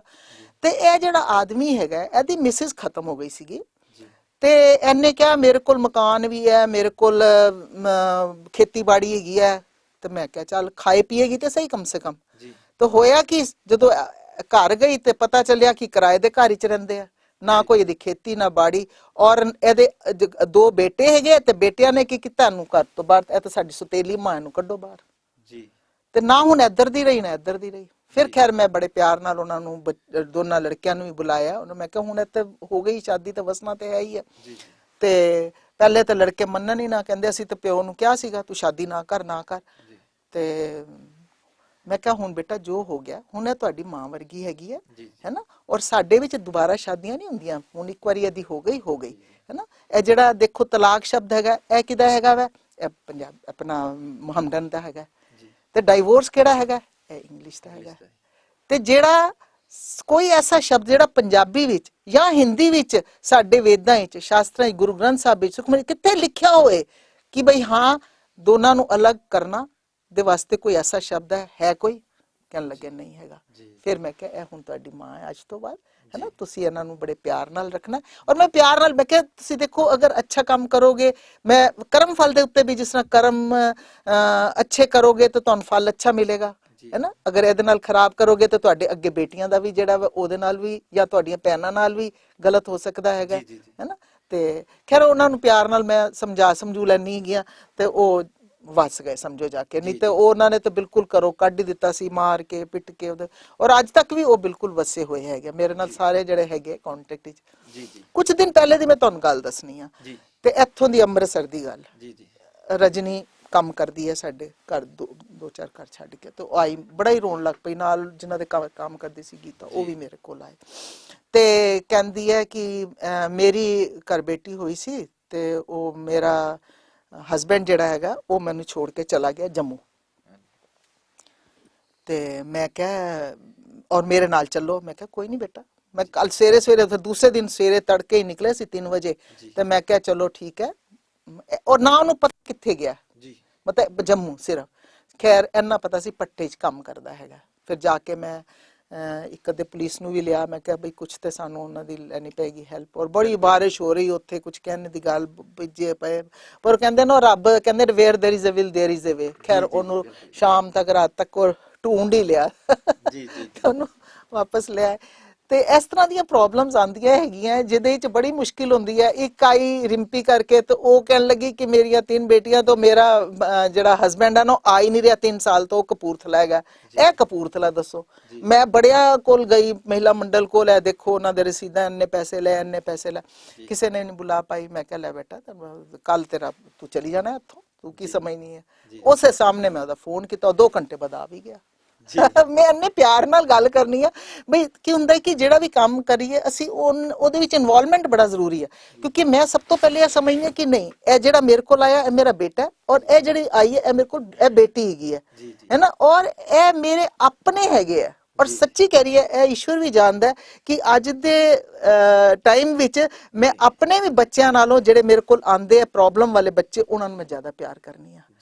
ਬਈ ਮੇਰੇ ਆਪਣੇ ਬੱਚੇ ਤਾਂ ਫਿਰ ਵੀ ਵੈਲ ਆਫ ਹੈਗੇ ਆ, ਉਹ ਆਪਣੇ ਆਪਣੀ ਜਗ੍ਹਾ ਤੇ ਅੱਛੇ, ਲੇਕਿਨ ਇਹ ਮੇਰੇ ਬੱਚੇ ਹੈਗੇ, ਇਹਨਾਂ ਨੂੰ ਮੈਂ ਪਿਆਰ ਦੇਣਾ, ਇਹਨਾਂ ਦੀ ਪ੍ਰੋਬਲਮ ਸੁਣਨੀ, ਇਹਨਾਂ ਦੀ ਪ੍ਰੋਬਲਮ ਜਿਹੜੀ ਹੈ ਠੀਕ ਕਰਨੀ ਹੈ, ਔਰ ਹੋ ਵੀ ਜਾਂਦੀ ਹੈ ਕਿਉਂਕਿ ਇਹ ਸੈਂਟੀਮੈਂਟਸ ਮੇਰੇ ਜੁੜੇ ਹੁੰਦੇ ਆ। ਉਹਨਾਂ ਨੂੰ ਇਹ ਲੱਗਦਾ ਕਿ ਨਹੀਂ ਅਸੀਂ ਆਪਣੇ ਕਿਸੇ ਹੋਰ ਨਾਲ ਗੱਲ ਨਹੀਂ ਕਰ ਰਹੇ, ਅਸੀਂ ਆਪਣੀ ਮਾਂ ਨਾਲ ਗੱਲ ਕਰ ਰਹੇ ਹਾਂ। ਉਹ ਮੈਨੂੰ ਆਪਣਾ ਮੰਨਣ ਲੱਗ ਪੈਂਦੇ ਆ, ਆਪਣਾ ਪੂਰਾ ਦਿਲ ਖੋਲ ਕੇ ਰੱਖ ਦਿੰਦੇ ਆ। ਤੇ ਮੈਂ ਕਹਿੰਦੀ ਆ ਨਹੀਂ, ਮੇਰੀਆਂ ਹੀ ਬੇਟੀਆਂ ਮੇਰੇ ਸਭ ਕੁਝ। ਤਾਂ ਉਹੀ ਕਹਿੰਦੇ ਨਾ, ਰੱਬ ਜਿਹੜਾ ਉਹ ਸਾਰਾ ਕੁਝ ਕਰਦਾ ਹੀ ਜਾਂਦਾ, ਆਪੇ ਹੀ ਸਾਰਾ ਕੁਝ ਕਰਦਾ ਜਾਂਦਾ ਹੈ ਨਾ। ਈਵਨ ਬਾਹਰ ਵੀ ਬੜਾ, ਵਿਦੇਸ਼ਾਂ ਵਿੱਚ ਵੀ ਬੜਾ ਹੋਇਆ ਹੈਗਾ। ਮੈਡਮ ਜਿੱਦਾਂ ਤੁਸੀਂ ਦੱਸਿਆ ਵੀ ਸਾਡੇ ਕੋਲ ਬਹੁਤ ਸਾਰੇ ਕੇਸ ਹੁੰਦੇ, ਤੁਹਾਨੂੰ ਕੋਈ NRI ਦੇ ਜਿੱਦਾਂ ਅੱਜ ਕੱਲ ਆਪਣੇ ਦੇਖਣ 'ਚ ਆਇਆ ਵੀ ਕੋਈ ਮੁੰਡਾ ਬਾਹਰੋਂ ਆਉਂਦਾ, ਕੁੜੀ ਨਾਲ ਵਿਆਹ ਕਰਵਾ ਲੈਂਦਾ, ਵਾਪਸ ਚਲੇ ਜਾਂਦਾ, ਪਰ ਕੁੜੀ ਨੂੰ ਲੈ ਕੇ ਨਹੀਂ ਜਾਂਦਾ, ਕੋਈ ਇਦਾਂ ਦਾ ਤੁਹਾਡੇ ਕੋਲ ਕੇਸ ਆਇਆ? ਹਾਂ ਬਿਲਕੁਲ ਬਿਲਕੁਲ, ਬੜਾ ਇੰਪੋਰਟੈਂਟ ਗੱਲ ਕੀਤੀ ਹੈ ਤੁਸੀਂ ਜੀ। ਇਹ ਮੈਂ ਤੁਹਾਨੂੰ ਇੰਦੌਰ ਦਾ ਕਿੱਸਾ ਦੱਸ ਰਹੀ ਹਾਂ ਜੀ। ਇਹ ਗੀਤਾ ਨਾਮ ਦੀ ਲੜਕੀ ਸੀਗੀ ਜੀ ਜੀ, ਤੇ ਉਹਦੀ ਸ਼ਾਦੀ ਹੋਈ, ਸਭ ਠੀਕ ਚੱਲ ਰਿਹਾ ਸੀ। ਇੰਦੌਰ ਵਿੱਚ ਹੀ ਪ੍ਰਾਈਵੇਟ ਕੰਪਨੀ 'ਚ ਉਹਦਾ ਹਸਬੈਂਡ ਕੰਮ ਕਰਦਾ ਸੀਗਾ ਜੀ, ਤੇ ਕੁਝ ਜੋ ਵੀ ਮਤਲਬ ਡਿਪਾਰਟਮੈਂਟਲ ਪ੍ਰਮੋਸ਼ਨ ਸੀ ਜਾਂ ਜੋ ਵੀ ਸੀ, ਉਹਨੂੰ ਬਾਹਰ ਭੇਜਿਆ ਗਿਆ ਜੀ, ਇੰਗਲੈਂਡ ਵਗੈਰਾ। ਤੇ ਉੱਥੇ ਜਾ ਕੇ ਉਹਨੇ ਤੇ ਇਹੋ ਕਿਹਾ ਕਿ ਚਲੋ ਮੈਂ ਥੋੜੀ ਦੇਰ ਬਾਅਦ ਤੈਨੂੰ ਬੁਲਾ ਲਵਾਂਗਾ, ਔਰ ਉਹਦੀ ਇੱਕ ਬੇਟੀ ਵੀ ਸੀਗੀ ਜੀ। ਤੇ ਉੱਥੇ ਜਾ ਕੇ ਉਹ ਆਪਣਾ ਕਿਸੇ ਹੋਰ ਲੜਕੀ ਦੇ ਨਾਲ ਹੀ ਉਹਦੇ ਰਿਲੇਸ਼ਨ ਹੋ ਗਏ ਜੀ, ਔਰ ਪਤਾ ਚੱਲਿਆ ਕਿ ਉਹਨੇ ਸ਼ਾਦੀ ਵੀ ਕਰ ਲਈ। ਹੁਣ ਉਹ ਗੀਤਾ ਮੇਰੇ ਕੋਲ ਰੋਂਦੀ ਰੋਂਦੀ ਆਈ ਤੇ ਮੈਂ ਕਿਹਾ ਨਹੀਂ ਬੇਟਾ, ਮੈਂ ਜ਼ਰੂਰ ਕੁਛ ਨਾ ਕੁਛ ਕਰਨੀ ਆ। ਮੈਂ ਗਈ, ਇੰਦੌਰ ਗਈ, ਉੱਥੇ ਜਾ ਕੇ ਜਿੱਥੇ ਉਹਦਾ ਹਸਬੈਂਡ ਕੰਮ ਕਰਦਾ ਸੀ ਉਸ ਕੰਪਨੀ 'ਚ ਗਈ, ਉਹਦੇ ਡਾਇਰੈਕਟਰ ਨੂੰ ਮਿਲੀ, ਔਰ ਮੈਨੂੰ ਕਿਹਾ ਮੈਨੂੰ ਤੁਸੀਂ ਹੁਣੇ ਉਹਦਾ ਨੰਬਰ ਦਿਓ ਜਿੱਥੇ ਤੁਸੀਂ ਇਹਨੂੰ ਭੇਜਿਆ ਵਾ, ਔਰ ਇੰਗਲੈਂਡ ਜਿਸ ਕੰਪਨੀ 'ਚ ਤੁਹਾਡੇ ਡਿਪਾਰਟਮੈਂਟਲ ਗਿਆ ਵਾ, ਤੇ ਮੈਂ ਤੁਹਾਡੇ ਸਾਹਮਣੇ ਗੱਲ ਕਰਾਂਗੀ। ਖੈਰ ਉਹਨੇ ਮੈਨੇਜਿੰਗ ਡਾਇਰੈਕਟਰ ਦਾ ਮੈਨੂੰ ਨੰਬਰ ਦਿੱਤਾ, ਉਹਨਾਂ ਦੇ ਸਾਹਮਣੇ ਮੈਂ ਗੱਲ ਕੀਤੀ, ਔਰ ਸਾਰੀ ਗੱਲ ਮੈਂ ਸਮਝਾਈ ਵੀ ਇਸ ਤਰ੍ਹਾਂ ਲੜਕੀ ਨਾਲ ਸ਼ਾਦੀ ਹੋਈ ਸੀਗੀ ਤੇ ਇਹਦਾ ਬੱਚਾ ਵੀ ਹੈਗਾ, ਔਰ ਤੁਸੀਂ ਇਹਨੂੰ ਵਾਪਸ ਭੇਜੋ। ਇਹਨੇ ਉੱਥੇ ਸ਼ਾਦੀ ਕਰ ਲਈ ਹੈ ਉੱਥੋਂ ਦੀ ਲੜਕੀ ਨਾਲ, ਜੋ ਵੀ ਹੈ, ਸਾਨੂੰ ਜਿਹੜਾ ਇਹਦਾ ਘਰ ਬਸਾਣਾ ਹੈਗਾ, ਨਹੀਂ ਤੇ ਇਹ ਲੜਕੀ ਜਿਹੜੀ ਖਤਮ ਹੋ ਜਾਏਗੀ ਵਿਚਾਰੀ। ਤੇ ਉਹ ਹੀ ਵਾਸ ਵੈਰੀ ਨਾਈਸ। तो उन्होंने हफ्ते अंदर अंदर तुसी हैरान होवोगे ਉਹਨੂੰ ਵਾਪਸ ਇੰਦੌਰ ਭੇਜਿਆ। ਫਿਰ ਮੈਂ ਉਸ ਲੜਕੇ ਨੂੰ ਬੁਲਾਇਆ ਆਪਣੇ ਕੋਲ, ਬੜੇ ਪਿਆਰ ਨਾਲ ਉਹਨੂੰ ਮੈਂ ਜਿਸ ਤਰ੍ਹਾਂ ਆਪਣਾ ਬੇਟਾ ਹੁੰਦਾ ਉਹਨੂੰ ਸਮਝਾਇਆ, ਔਰ ਅੱਜ ਉਹ ਬੜੇ ਖੁਸ਼ ਹੈਗੇ। ਅੱਜ ਤਾਂ ਉਹਨਾਂ ਦੀ ਬੇਟੀ ਵੀ ਬੜੀ ਵੱਡੀ ਹੋ ਗਈ, 6ਵੀਂ 7ਵੀਂ ਕਲਾਸ ਦੇ ਵਿੱਚ ਪੜ੍ਹਦੀ ਹੈਗੀ ਹੈ। ਤੇ ਇਸ ਤਰ੍ਹਾਂ ਜਿਹੜੀਆਂ ਇਹੋ ਜਿਹੀਆਂ ਵੀ ਪ੍ਰੋਬਲਮਸ ਆਉਂਦੀਆਂ, ਤੇ ਬਸ ਉਹੀ ਮੈਂ ਕਹਿੰਦੀ ਨਾ, ਸਿਰਫ ਵਾਹਿਗੁਰੂ ਦੀ ਕਿਰਪਾ ਹੈਗੀ ਹੈ ਜਿਹਦੇ ਨਾਲ ਜਿਹੜਾ ਕੀ ਕਹਿੰਦੇ ਸਫਲਤਾ ਮਿਲਦੀ ਜਾਂਦੀ ਹੈ। ਹਰ ਜਿਹੜਾ ਵੀ ਕੇਸ ਲੈਣੀ, ਭਾਵੇਂ ਕਿੰਨਾ ਵੀ ਮੁਸ਼ਕਿਲ ਹੁੰਦਾ, ਉਹਦੇ ਵਿੱਚ ਜਿਹੜੀ ਹੈਗੀ ਹੈ ਸਫਲਤਾ ਮੈਨੂੰ ਮਿਲ ਜਾਂਦੀ ਹੈ। ਮੈਡਮ ਇਹ ਤਾਂ ਗੱਲ ਹੋ ਗਈ ਮਤਲਬ NRI ਕੇਸ ਦੀ। ਇੱਕ ਆਪਣੇ ਅੰਧ ਵਿਸ਼ਵਾਸ, ਜਿਵੇਂ ਕਹਿ ਲਓ ਵੀ ਆਪਣੇ ਲੋਕ ਨਾ ਕਈ ਅੰਧ ਵਿਸ਼ਵਾਸ ਦੇ ਵਿੱਚ ਜ਼ਿਆਦਾ ਵਿਸ਼ਵਾਸ ਕਰਦੇ ਆ, ਤੇ ਤੁਸੀਂ ਇਹਦੇ ਬਾਰੇ ਕੀ ਕਹਿਣਾ ਚਾਹੋਗੇ? ਬਹੁਤ ਅੱਛਾ ਕੁਐਸਚਨ ਹੈ, ਕਿਉਂਕਿ ਇੱਥੇ ਅਸੀਂ ਇਸਲਾਮ ਏਰੀਆ ਨਾਲ ਵੀ ਜੁੜੀ ਹੋਈ ਹਾਂ, ਮੈਂ ਉਹਨਾਂ ਦੀਆਂ ਤਕਲੀਫਾਂ ਨਾਲ ਵੀ, ਔਰ ਉਹਨਾਂ ਦੇ ਅਸੀਂ ਰੋਜ਼ਗਾਰ ਵਗੈਰਾ ਵੀ, ਮਸ਼ੀਨਾਂ ਵੀ ਦੇ ਦੀਆਂ ਉਹਨਾਂ ਨੂੰ, ਰੋਜ਼ਗਾਰ ਵੀ। ਤੇ ਇੱਥੇ ਅਸੀਂ ਜਦੋਂ ਅੰਦਰ ਜਾਂਦੇ ਹਾਂ, ਉਹਨਾਂ ਦੀਆਂ ਗੱਲਾਂ ਸੁਣਨੇ ਆ, ਤੇ ਬੜਾ ਦੁੱਖ ਵੀ ਹੁੰਦਾ ਵੈ ਕਿ ਉਹ ਲੋਕ ਜੋ ਹੈ ਅੱਜ ਵੀ ਅੰਧ ਵਿਸ਼ਵਾਸ ਨੂੰ, ਪੀਰਾਂ ਨੂੰ, ਫਕੀਰਾਂ ਨੂੰ ਇੰਨਾ ਮੰਨਦੇ ਆ, ਔਰ ਉਹਨਾਂ ਦੇ ਕਹਿਣੇ ਵਿੱਚ ਆ ਕੇ ਆਪਣਾ ਜਿਹੜਾ ਜੋ ਥੋੜੀ ਬਹੁਤ ਕਮਾਈ ਹੁੰਦੀ ਹੈ, ਮਜ਼ਦੂਰੀ ਜੋ ਥੋੜੀ ਬਹੁਤ ਉਹਨਾਂ ਨੂੰ ਮਿਲਦੀ ਹੈ, ਉਹ ਉਹਨਾਂ ਨੂੰ ਦੇ ਦਿੰਦੇ। ਮਤਲਬ ਤੁਹਾਡੇ ਕਹਿਣ ਦਾ ਮਤਲਬ ਵੀ ਜਿਹੜੇ ਆਪਣੇ ਠੀਕ ਹੈ ਜੋ ਆਪਣਾ ਕਰਨੀ ਵਾਲੇ ਆ, ਠੀਕ ਹੈ ਉਹਨਾਂ ਨੂੰ ਮੰਨੋ, ਜਿਹੜੇ ਆਪਾਂ ਜਿਨ੍ਹਾਂ ਨੂੰ ਅੱਜ ਕੱਲ ਕਹਿ ਲਈਏ ਜਿਹੜੇ ਐਵੇਂ ਹੀ ਬਣੇ ਹੋਏ ਨੇ ਬਾਬੇ ਜਿਹੜੇ ਕਈ, ਮਤਲਬ ਕਿ ਉਹਨਾਂ ਮਗਰ ਲੱਗਦੇ। ਤੁਹਾਡੇ ਕਹਿਣ ਦਾ ਮਤਲਬ ਵੀ ਜਿਹੜੇ ਐਦਾਂ ਨਕਲੀ ਬਾਬੇ ਬਣੇ ਹੋਏ ਨੇ, ਤੇ ਤੁਸੀਂ ਆਹ ਕਰ ਲਓ, ਐਂ ਕਰ ਲਓ, ਵੀ ਉਹਨਾਂ ਮਗਰ ਲੱਗ ਕੇ ਉਹਨਾਂ ਕੋਲੋਂ ਗਲਤ ਮਲਤ ਕੰਮ ਕਰਵਾਈ ਜਾਂਦੇ ਨੇ, ਔਰ ਗਲਤ ਸੋਚਾਂ ਜਿਹੜੀਆਂ ਹੈਗੀਆਂ। ਤੇ ਮੈਂ ਤੁਹਾਨੂੰ ਇਹਦੇ ਬਾਰੇ ਨਾ ਬੜੀ ਸਾਇੰਟੀਫਿਕ ਗੱਲ ਦੱਸਣੀ ਆ। ਹੁਣ ਇਹ ਜਿਹੜੀ ਜਨਮ ਪੱਤਰੀ ਬਣਦੀ ਹੈ, ਇਹਦੇ ਪਿੱਛੇ 9 ਗ੍ਰਹਿ ਹੁੰਦੇ ਆ, ਜਦ ਕਿ ਇਹਦੇ ਵਿੱਚ ਕੁਝ ਗ੍ਰਹਿ ਠੀਕ ਹੈ ਹੀ ਨਹੀਂ ਗੇ। ਹੁਣ ਤੁਸੀਂ ਦੇਖੋ ਸੂਰਜ ਨਕਸ਼ਤਰ ਹੈ, ਗ੍ਰਹਿ ਹੈ ਹੀ ਨਹੀਂ। ਚੰਦਰਮਾ ਜਿਹੜਾ ਉਪਗ੍ਰਹਿ ਹੈ, ਗ੍ਰਹਿ ਹੈ ਹੀ ਨਹੀਂ। ਫਿਰ ਉਸ ਤੋਂ ਬਾਅਦ ਰਾਹੂ ਔਰ ਕੇਤੂ ਗ੍ਰਹਿ ਹੈਗੇ ਹੀ ਨਹੀਂ, ਪਲੈਨਟ ਹੀ ਨਹੀਂ ਹੈਗੇ ਜੇ। ਫਿਰ ਉਸ ਤੋਂ ਬਾਅਦ ਪ੍ਰਿਥਵੀ ਮਨਾ ਲੈਂਡ, ਸਾਡੀ ਲੈਂਡ ਜਿਹੜੀ ਗ੍ਰਹਿ ਹੈਗੀ ਹੈ, ਪਲੈਨਟ ਹੈ, ਲੇਕਿਨ ਉਸ ਤੋਂ ਬਾਅਦ ਵੀ ਉਹਨੂੰ ਪਲੈਨਟ ਨਹੀਂ ਮੰਨਦੇ। ਜਿਹਦਾ ਇੰਨਾ ਵੱਡਾ ਫੈਕਟ ਹੈ ਉਹਨੂੰ ਪਲੈਨਟ ਹੀ ਮੰਨਦੇ। ਹੁਣ ਤੁਸੀਂ ਆਪੇ ਹੀ ਦੱਸੋ, 9 ਵਿੱਚੋਂ 5 ਗਲਤ ਹੋ ਗਏ ਨਾ।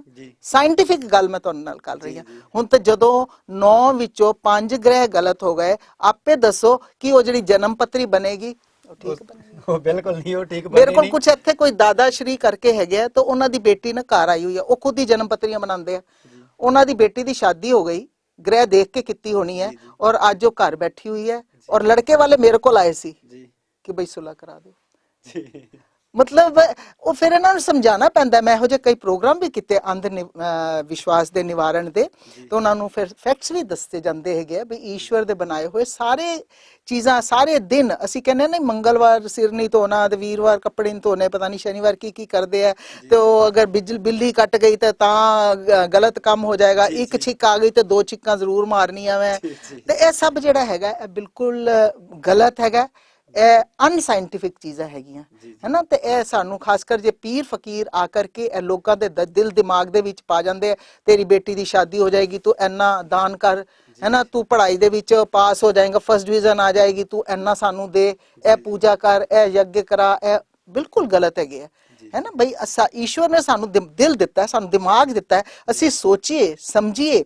ਔਰ ਇਹ ਜਿੰਨੇ ਵੀ ਅਨਸਾਇੰਟਿਫਿਕ ਚੀਜ਼ਾਂ ਹੈਗੀਆਂ ਇਹਨਾਂ ਨੂੰ ਵੀ ਅਸੀਂ ਸੋਚਣ ਦੇ, ਬੜੇ ਪੜ੍ਹੇ ਲਿਖੇ ਲੋਕ ਵੀ ਇਹਨਾਂ ਵਿੱਚ ਆ ਜਾਂਦੇ, ਤੁਸੀਂ ਹੈਰਾਨ ਹੋਵੋਗੇ। ਫਿਰ ਉਹਨਾਂ ਨੂੰ ਹੀ ਸਾਨੂੰ ਸਮਝਾਉਣਾ ਪੈਂਦਾ। ਮੈਂ ਕਾਲਜਾਂ ਵਿੱਚ ਜਾਂਦੀ ਹਾਂ, ਉੱਥੇ ਵੀ ਇਹ ਪ੍ਰੋਬਲਮਸ ਲੜਕੀਆਂ ਵੀ ਮੇਰੇ ਕੋਲ ਪੁੱਛਦੀਆਂ ਹੈਗੀਆਂ ਹੈ ਨਾ, ਤੇ ਉਹਨਾਂ ਨੂੰ ਵੀ ਫਿਰ ਸਮਝਾਈਦਾ ਕਿ ਦੇਖੋ ਇਹ ਤੁਹਾਨੂੰ ਮੈਂ ਸਾਇੰਟਿਫਿਕ ਗੱਲ ਗ੍ਰਹਿਆਂ ਦੀ ਦੱਸ ਰਹੀ ਹਾਂ, ਤੇ ਤੁਸੀਂ ਆਪੇ ਦੱਸੋ ਕਿ ਅਗਰ ਗਲਤ ਗ੍ਰਹਿਆਂ ਦੇ ਉੱਤੇ ਗਲਤ ਉਹ ਬਣ ਜਾਏਗੀ ਜਨਮ ਪੱਤਰੀ, ਤੇ ਬਈ ਜਨਮ ਪੱਤਰੀ ਦੀ ਬਜਾਏ ਤੁਸੀਂ ਬਲੱਡ ਮਿਲਾਓ ਕਿ ਥੈਲੇਸੀਮੀਆ ਵਗੈਰਾ ਨਾ ਹੋਏ, ਆਪਸ ਦੇ ਵਿੱਚ ਜਿਹੜਾ ਹੈ ਬਲੱਡ ਜਿਹੜਾ ਹੈਗਾ ਉਹ ਠੀਕ ਹੋਣਾ ਚਾਹੀਦਾ। ਤੁਸੀਂ ਗੁਣ ਬਣਾਓ, ਕਰਮ ਬਣਾਓ, ਉਹਨਾਂ ਦੇ ਸੁਭਾਅ ਮਿਲਾਓ, ਤੇ ਬਨਿਸਬਤ ਕੀ ਹੈ ਅਸੀਂ ਦੇਖਨੇ ਕਿ ਕਈ ਵਾਰੀ ਮੈਡੀਕਲ ਪ੍ਰੋਬਲਮਸ ਦੇ ਕਾਰਨ ਵੀ ਬੱਚੇ ਜਿਹੜੇ ਹੈਗੇ ਆ ਉਹ ਅੱਗੋਂ ਠੀਕ ਨਹੀਂ ਹੁੰਦੇ, ਕਈ ਵਾਰੀ ਡਿਸੇਬਲਡ ਹੁੰਦੇ ਆ, ਵਿਕਲਾਂਗ ਹੁੰਦੇ ਆ, ਥੈਲੇਸੀਮੀਆ ਹੁੰਦਾ ਵਾ, ਉਹ ਚੀਜ਼ਾਂ ਅਸੀਂ ਮਿਲਾਈਏ ਹੈ ਨਾ, ਬਲੱਡ ਗਰੁੱਪ ਮਿਲਾਈਏ। ਅੰਧ ਵਿਸ਼ਵਾਸੀ ਇਹਨਾਂ ਚੀਜ਼ਾਂ ਤੋਂ ਆਪਾਂ ਨੂੰ ਦੂਰ ਰਹਿਣਾ ਚਾਹੀਦਾ। ਤੇ ਮੈਡਮ ਮੈਂ ਤੁਹਾਡੇ ਕੋਲ ਇੱਕ ਜਾਨਣਾ ਚਾਹਾਂਗਾ ਵੀ ਤੁਸੀਂ ਸਮਾਜ ਭਲਾਈ ਕੰਮਾਂ ਦੇ ਵਿੱਚ ਬੱਚਿਆਂ ਦੀ ਫ੍ਰੀ ਐਜੂਕੇਸ਼ਨ ਨੂੰ ਲੈ ਕੇ ਵੀ ਕੁਝ ਕਰ ਰਹੇ ਹੋ? ਹਾਂ ਬਿਲਕੁਲ। ਜਿੱਦਾਂ ਮੈਨੂੰ ਤੁਸੀਂ ਪਹਿਲਾਂ ਵੀ ਥੋੜਾ ਜਿਹਾ ਵਿੱਚ ਹਿੰਟ ਦਿੱਤਾ ਸੀ ਵੀ ਜਿੱਦਾਂ ਛੋਟੀ ਉਮਰ ਦੇ ਵਿੱਚ ਲੜਕੀਆਂ ਦੀ ਸ਼ਾਦੀ ਹੋ ਜਾਂਦੀ ਬਟ ਉਹਨਾਂ ਦੀ ਐਜੂਕੇਸ਼ਨ ਜਿਹੜੀ ਉਹ ਵਿੱਚ ਵਿਚਾਲੇ ਰਹਿ ਜਾਂਦੀ, ਤੇ ਤੁਸੀਂ ਉਹਨਾਂ ਨੂੰ ਐਜੂਕੇਸ਼ਨ ਦੀ ਮਤਲਬ ਕਿ ਮੁਹੱਈਆ ਕਰਵਾਉਂਦੇ ਹੋ, ਉਹਨੂੰ ਨਾਲ ਲੈ ਕੇ ਤੁਸੀਂ ਗਰੀਬ ਬੱਚਿਆਂ ਦੀ ਐਜੂਕੇਸ਼ਨ ਬਾਰੇ ਵੀ ਬਹੁਤ ਸਾਰੇ ਆਂਦੇ ਕੋਈ ਐਫਰਟ ਕਰਦੇ ਹੋ? ਹਾਂਜੀ, ਉੱਥੇ ਮੱਧ ਪ੍ਰਦੇਸ਼ ਵਿੱਚ ਵੀ ਕਾਫੀ ਕਰਦੀ ਸੀ ਕਿਉਂਕਿ ਮੈਂ ਐਜੂਕੇਸ਼ਨ ਵਿੱਚ ਵੀ ਸੀ ਹੈ ਨਾ, ਤੇ ਐਜੂਕੇਸ਼ਨ ਵਿੱਚ ਹੀ ਸਾਡੇ ਬਹੁਤ ਸਾਰੇ ਬੱਚੇ ਐਸੇ ਹੁੰਦੇ ਸੀ ਜਿਹੜੇ ਗਰੀਬ ਹੁੰਦੇ ਸੀਗੇ, ਜਿਹੜੇ ਕਿਸਾਨ ਹੁੰਦੇ ਸੀ, ਅਨਾਥ ਹੁੰਦੇ ਸੀ, ਤੇ ਫਿਰ ਮੈਂ ਕਹਿੰਦੀ ਸੀ ਕਿ ਨਹੀਂ ਠੀਕ ਹੈ ਮੈਂ ਆਪਣੇ ਵੱਲੋਂ ਦੇ ਦਾਂਗੀ, ਕੋਈ ਨਹੀਂ ਹੈ ਬਈ ਮੇਰਾ ਧਨ ਜਿਹੜਾ ਉਹ ਸਮਾਜ ਦਾ ਹੀ ਹੈਗਾ, ਇਹ ਤਾਂ ਮੈਂ ਖੁਦ ਹੀ। ਔਰ ਇੱਥੇ ਵੀ ਮੈਂ ਆਈ ਹਾਂ ਔਰ ਦੂਸਰੇ ਦੇਸ਼ਾਂ ਹੁਣ ਵੀ ਭੇਜਣੀ ਆ ਉੱਥੇ, ਇਹ ਨਹੀਂ ਗੱਲ, ਕਈ ਗੁਰੂਕੁਲ ਐਸੇ ਹੈ ਜਿੱਥੇ ਕਿ ਸ਼ੰਗਾਬਾਦ ਵੀ ਹੈ, ਦੇਹਰਾਦੂਨ ਹੈ, ਅਜਮੇਰ ਹੈਗਾ, ਉੱਥੇ ਬਹੁਤ ਵੱਡਾ ਗੁਰੂਕੁਲ ਹੈਗਾ, ਤੇ ਉੱਥੇ ਵੀ ਐਸੇ ਬੱਚੇ ਹੈਗੇ ਆ ਜਿਹੜੇ ਕਿ ਗਰੀਬ ਹੈਗੇ ਆ, ਐਸੇ ਬੱਚੇ ਜਿਹੜੇ ਅਨਾਥ ਹੈਗੇ ਆ, ਤਾਂ ਉਹਨਾਂ ਨੂੰ ਮਹੀਨੇ ਦਾ ਜਾਂ 2 ਮਹੀਨੇ ਜਿਸ ਤਰ੍ਹਾਂ ਵੀ ਹੁੰਦਾ ਉਹਨਾਂ ਦੇ ਚੈੱਕ ਜਿਹੜਾ ਹੈ ਭੇਜੀਦਾ। ਇੱਥੇ ਪੰਜਾਬ ਵਿੱਚ ਵੀ ਅੰਮ੍ਰਿਤਸਰ ਦੇ ਵਿੱਚ ਵੀ ਅਸੀਂ ਦੇਖ ਰਹੇ ਹਾਂ ਕਿ ਬਹੁਤ ਸਾਰੇ ਬੱਚੇ ਜਿਹੜੇ ਹੈਗੇ ਆ ਉਹ ਗਰੀਬ ਹੈਗੇ ਆ, ਔਰ ਸਲਮ ਏਰੀਆ ਦੇ ਨਾਲ ਮੈਂ ਜ਼ਿਆਦਾ, ਇੱਥੇ ਜਿੰਨੇ ਵੀ ਸਲਮ ਏਰੀਆ ਸਾਰਿਆਂ ਦੇ ਨਾਲ ਜੁੜੀ ਹੋਈਆਂ, ਔਰ ਆਂਦੇ ਆ ਘਰ ਬੱਚੇ, ਤਾਂ ਉਹਨਾਂ ਨੂੰ ਵੀ ਜੋ ਮੇਰਾ ਹੋ ਸਕਦਾ ਹੈ। ਹਾਲੇ ਕੱਲ ਵੀ ਇੱਕ ਬੇਟੀ ਆਈ ਹੋਈ ਸੀਗੀ, ਉਹ ਕਾਲਜ ਵਿੱਚ ਪੜ੍ਹਦੀ ਹੈਗੀ ਹੈ, ਤੇ ਉਹਨੂੰ ਉਹ ਕਹਿਣ ਲੱਗੀ ਕਿ ਮੈਡਮ मैं क्या करूं, अब मेरे को एडमिशन फिर करवाना है और मेरे पास तो पैसा है नहीं है। तो मैंने कहा नहीं बेटी तू चिंता ना कर, तू मेरी बेटी है, जब तक मैं हूँ मैं तुम्हें ज़रूर चाहूँगी, तुम बीच में मत छोड़ो। तो इस तरह से कई आते हैं, माताएं भी आती हैं कि नहीं हमारे बच्चों को जो है वो आप हेल्प करें। कोशिश मेरी यही होती है कि क्योंकि मेरा अपना ਜਿਹੜਾ ਹੈਗਾ ਇੱਕੋ ਹੀ ਉਦੇਸ਼ ਹੈਗਾ ਵਾ ਜੀਵਨ ਦਾ ਕਿ ਸਭ ਕੁਝ ਜਿਹੜਾ ਉਹ ਮੇਰਾ ਸਮਾਜ ਦਾ ਹੈਗਾ, ਮੇਰਾ ਆਪਣੇ ਵਾਸਤੇ ਕੁਝ ਨਹੀਂ ਹੈ, ਮੇਰਾ ਧਨ ਵੀ ਜਿਹੜਾ ਉਹ ਵੀ ਸਮਾਜ ਵਾਸਤੇ ਹੈ, ਮੈਨੂੰ ਜੋ ਕੁਝ ਈਸ਼ਵਰ ਨੇ ਦਿੱਤਾ ਹੈਗਾ ਉਹ ਮੇਰਾ ਨਹੀਂ ਹੈਗਾ, ਤੇ ਇਸ ਕਰਕੇ ਮੈਨੂੰ ਖੁਸ਼ੀ ਵੀ ਹੁੰਦੀ ਹੈ, ਮੈਨੂੰ ਇਹ ਨਹੀਂ ਲੱਗਦਾ ਕਿ ਅਰੇ ਮੇਰਾ ਬੈਂਕ ਬੈਲੈਂਸ ਨਹੀਂ ਹੈ, ਮੈਂ ਕੀ ਕਰਾਂਗੀ, ਕੱਲ ਨੂੰ ਬਿਮਾਰ ਹੋ ਗਈ, ਅਰੇ ਈਸ਼ਵਰ ਦੇਖਣ ਵਾਲਾ ਹੈ ਨਾ, ਮੈਂ ਕੀ ਕਰਨਾ ਹੈਗਾ, ਮੇਰਾ ਪੈਸਾ ਮੇਰੇ ਨਾਲ ਹੈ ਹੀ ਨਹੀਂ, ਔਰ ਜਿਹੜਾ ਮੈਂ ਪੁੰਨ ਕਰਮ ਕਰ ਰਹੀ ਹਾਂ ਔਰ ਈਸ਼ਵਰ ਜਿਹੜੇ ਲੋਕਾਂ ਦੀਆਂ ਤੁਹਾਡੇ ਵਰਗੇ ਸਭ ਦੀਆਂ ਮੈਂ ਦੁਆਵਾਂ ਲੈ ਰਹੀ ਹਾਂ, ਤੇ ਉਹ ਜਿਹੜੀਆਂ ਮੇਰੇ ਨਾਲ ਚਲੀ ਜਾਣਗੀਆਂ, ਤੇ ਉਹ ਮੇਰਾ ਕਿੰਨਾ ਵੱਡਾ ਬੈਲੈਂਸ ਹੈ ਵੀ ਇੱਕ ਬੈਲੈਂਸ ਸ਼ੀਟ ਹੈ ਸਾਡਾ ਜੀਵਨ ਜਿਹੜਾ ਹੈਗਾ ਪੂਰਾ, ਅਸੀਂ ਜਿੰਨਾ ਪੁੰਨ ਕਰਮ ਕਰਦੇ ਜਾਵਾਂਗੇ ਉਹਦੇ ਚੋਂ ਕ੍ਰੈਡਿਟ ਹੁੰਦੇ ਜਾ ਰਹੇ, ਔਰ ਅਗਲੇ ਜਨਮ ਵਿੱਚ ਕੈਰੀ ਫਾਰਵਰਡ ਹੋ ਜਾਣਗੇ ਹੈ ਨਾ, ਵੀ ਰੱਬ ਦੇ ਕੋਲ ਇੱਕ ਸਾਡਾ ਖਾਕਾ ਹੈਗਾ ਨਾ ਪੂਰਾ ਅਕਾਊਂਟ, ਤੇ ਉਹ ਖਾਕਾ ਜਿਹੜਾ ਹੈਗਾ ਉਹ ਕ੍ਰੈਡਿਟ ਹੀ ਹੁੰਦਾ ਜਾ ਰਿਹਾ ਵਾ, ਤੇ ਸਾਨੂੰ नुकसान तो कितना है ही नहीं है, ये तो लाभ ही लाभ है जी। दोस्तों गल्लां बातां दा सिलसिला इसी तरह जारी रहूगा, पर थोड़ा जिहा इंतजार करना पऊगा, थोड़ा जिहा रुकना पऊगा, वेला होगा छोटी जी ब्रेक दा, मिलदे हां ब्रेक तो बाद। एक नजर एक नजर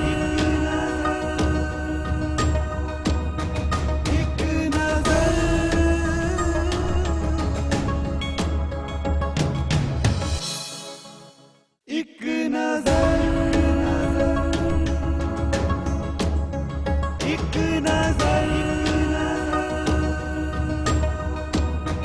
एक नजर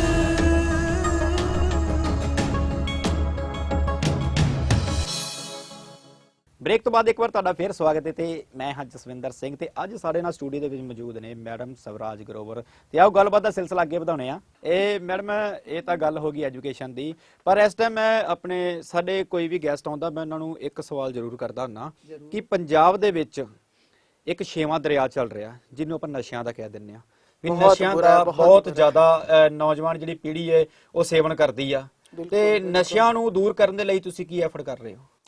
ਨਸ਼ਿਆਂ ਦੇ ਦੂਰ ਕਰਨ ਵਾਸਤੇ ਵੀ ਅਸੀਂ ਅਵੇਕਨਿੰਗ ਤੇ ਲਿਆ ਰਹੇ ਹੈਗੇ ਆ ਹੈ ਨਾ। ਉਹਦੇ ਚ ਪੀਟੀ ਗਰਵ ਜੀ ਹੈਗੇ ਆ ਸਾਡੇ ਡੀ ਐਡਿਕਸ਼ਨ ਸੈਂਟਰ ਦੇ ਹੈੱਡ, ਉਹਨਾਂ ਦੀ ਵੀ ਕਈ ਵਾਰੀ ਮੈਂ ਹੈਲਪ ਲਈ ਹੈ। ਇਹੋ ਜੇ ਆਂਦੇ ਕਾਉਂਸਲਿੰਗ ਕਰਨੀ ਆ, ਮੈਨੂੰ ਲੱਗਦਾ ਹੈ ਕਿ ਨਹੀਂ ਕੇਵਲ ਕਾਉਂਸਲਿੰਗ ਹੀ ਨਹੀਂ ਕੰਮ ਕਰੇਗੀ, ਦਵਾਈ ਵੀ, ਤੇ ਉਹਨਾਂ ਦੀ ਵੀ ਮੈਂ ਹੈਲਪ ਲੈਣੀ ਹੈਗੀ ਆ।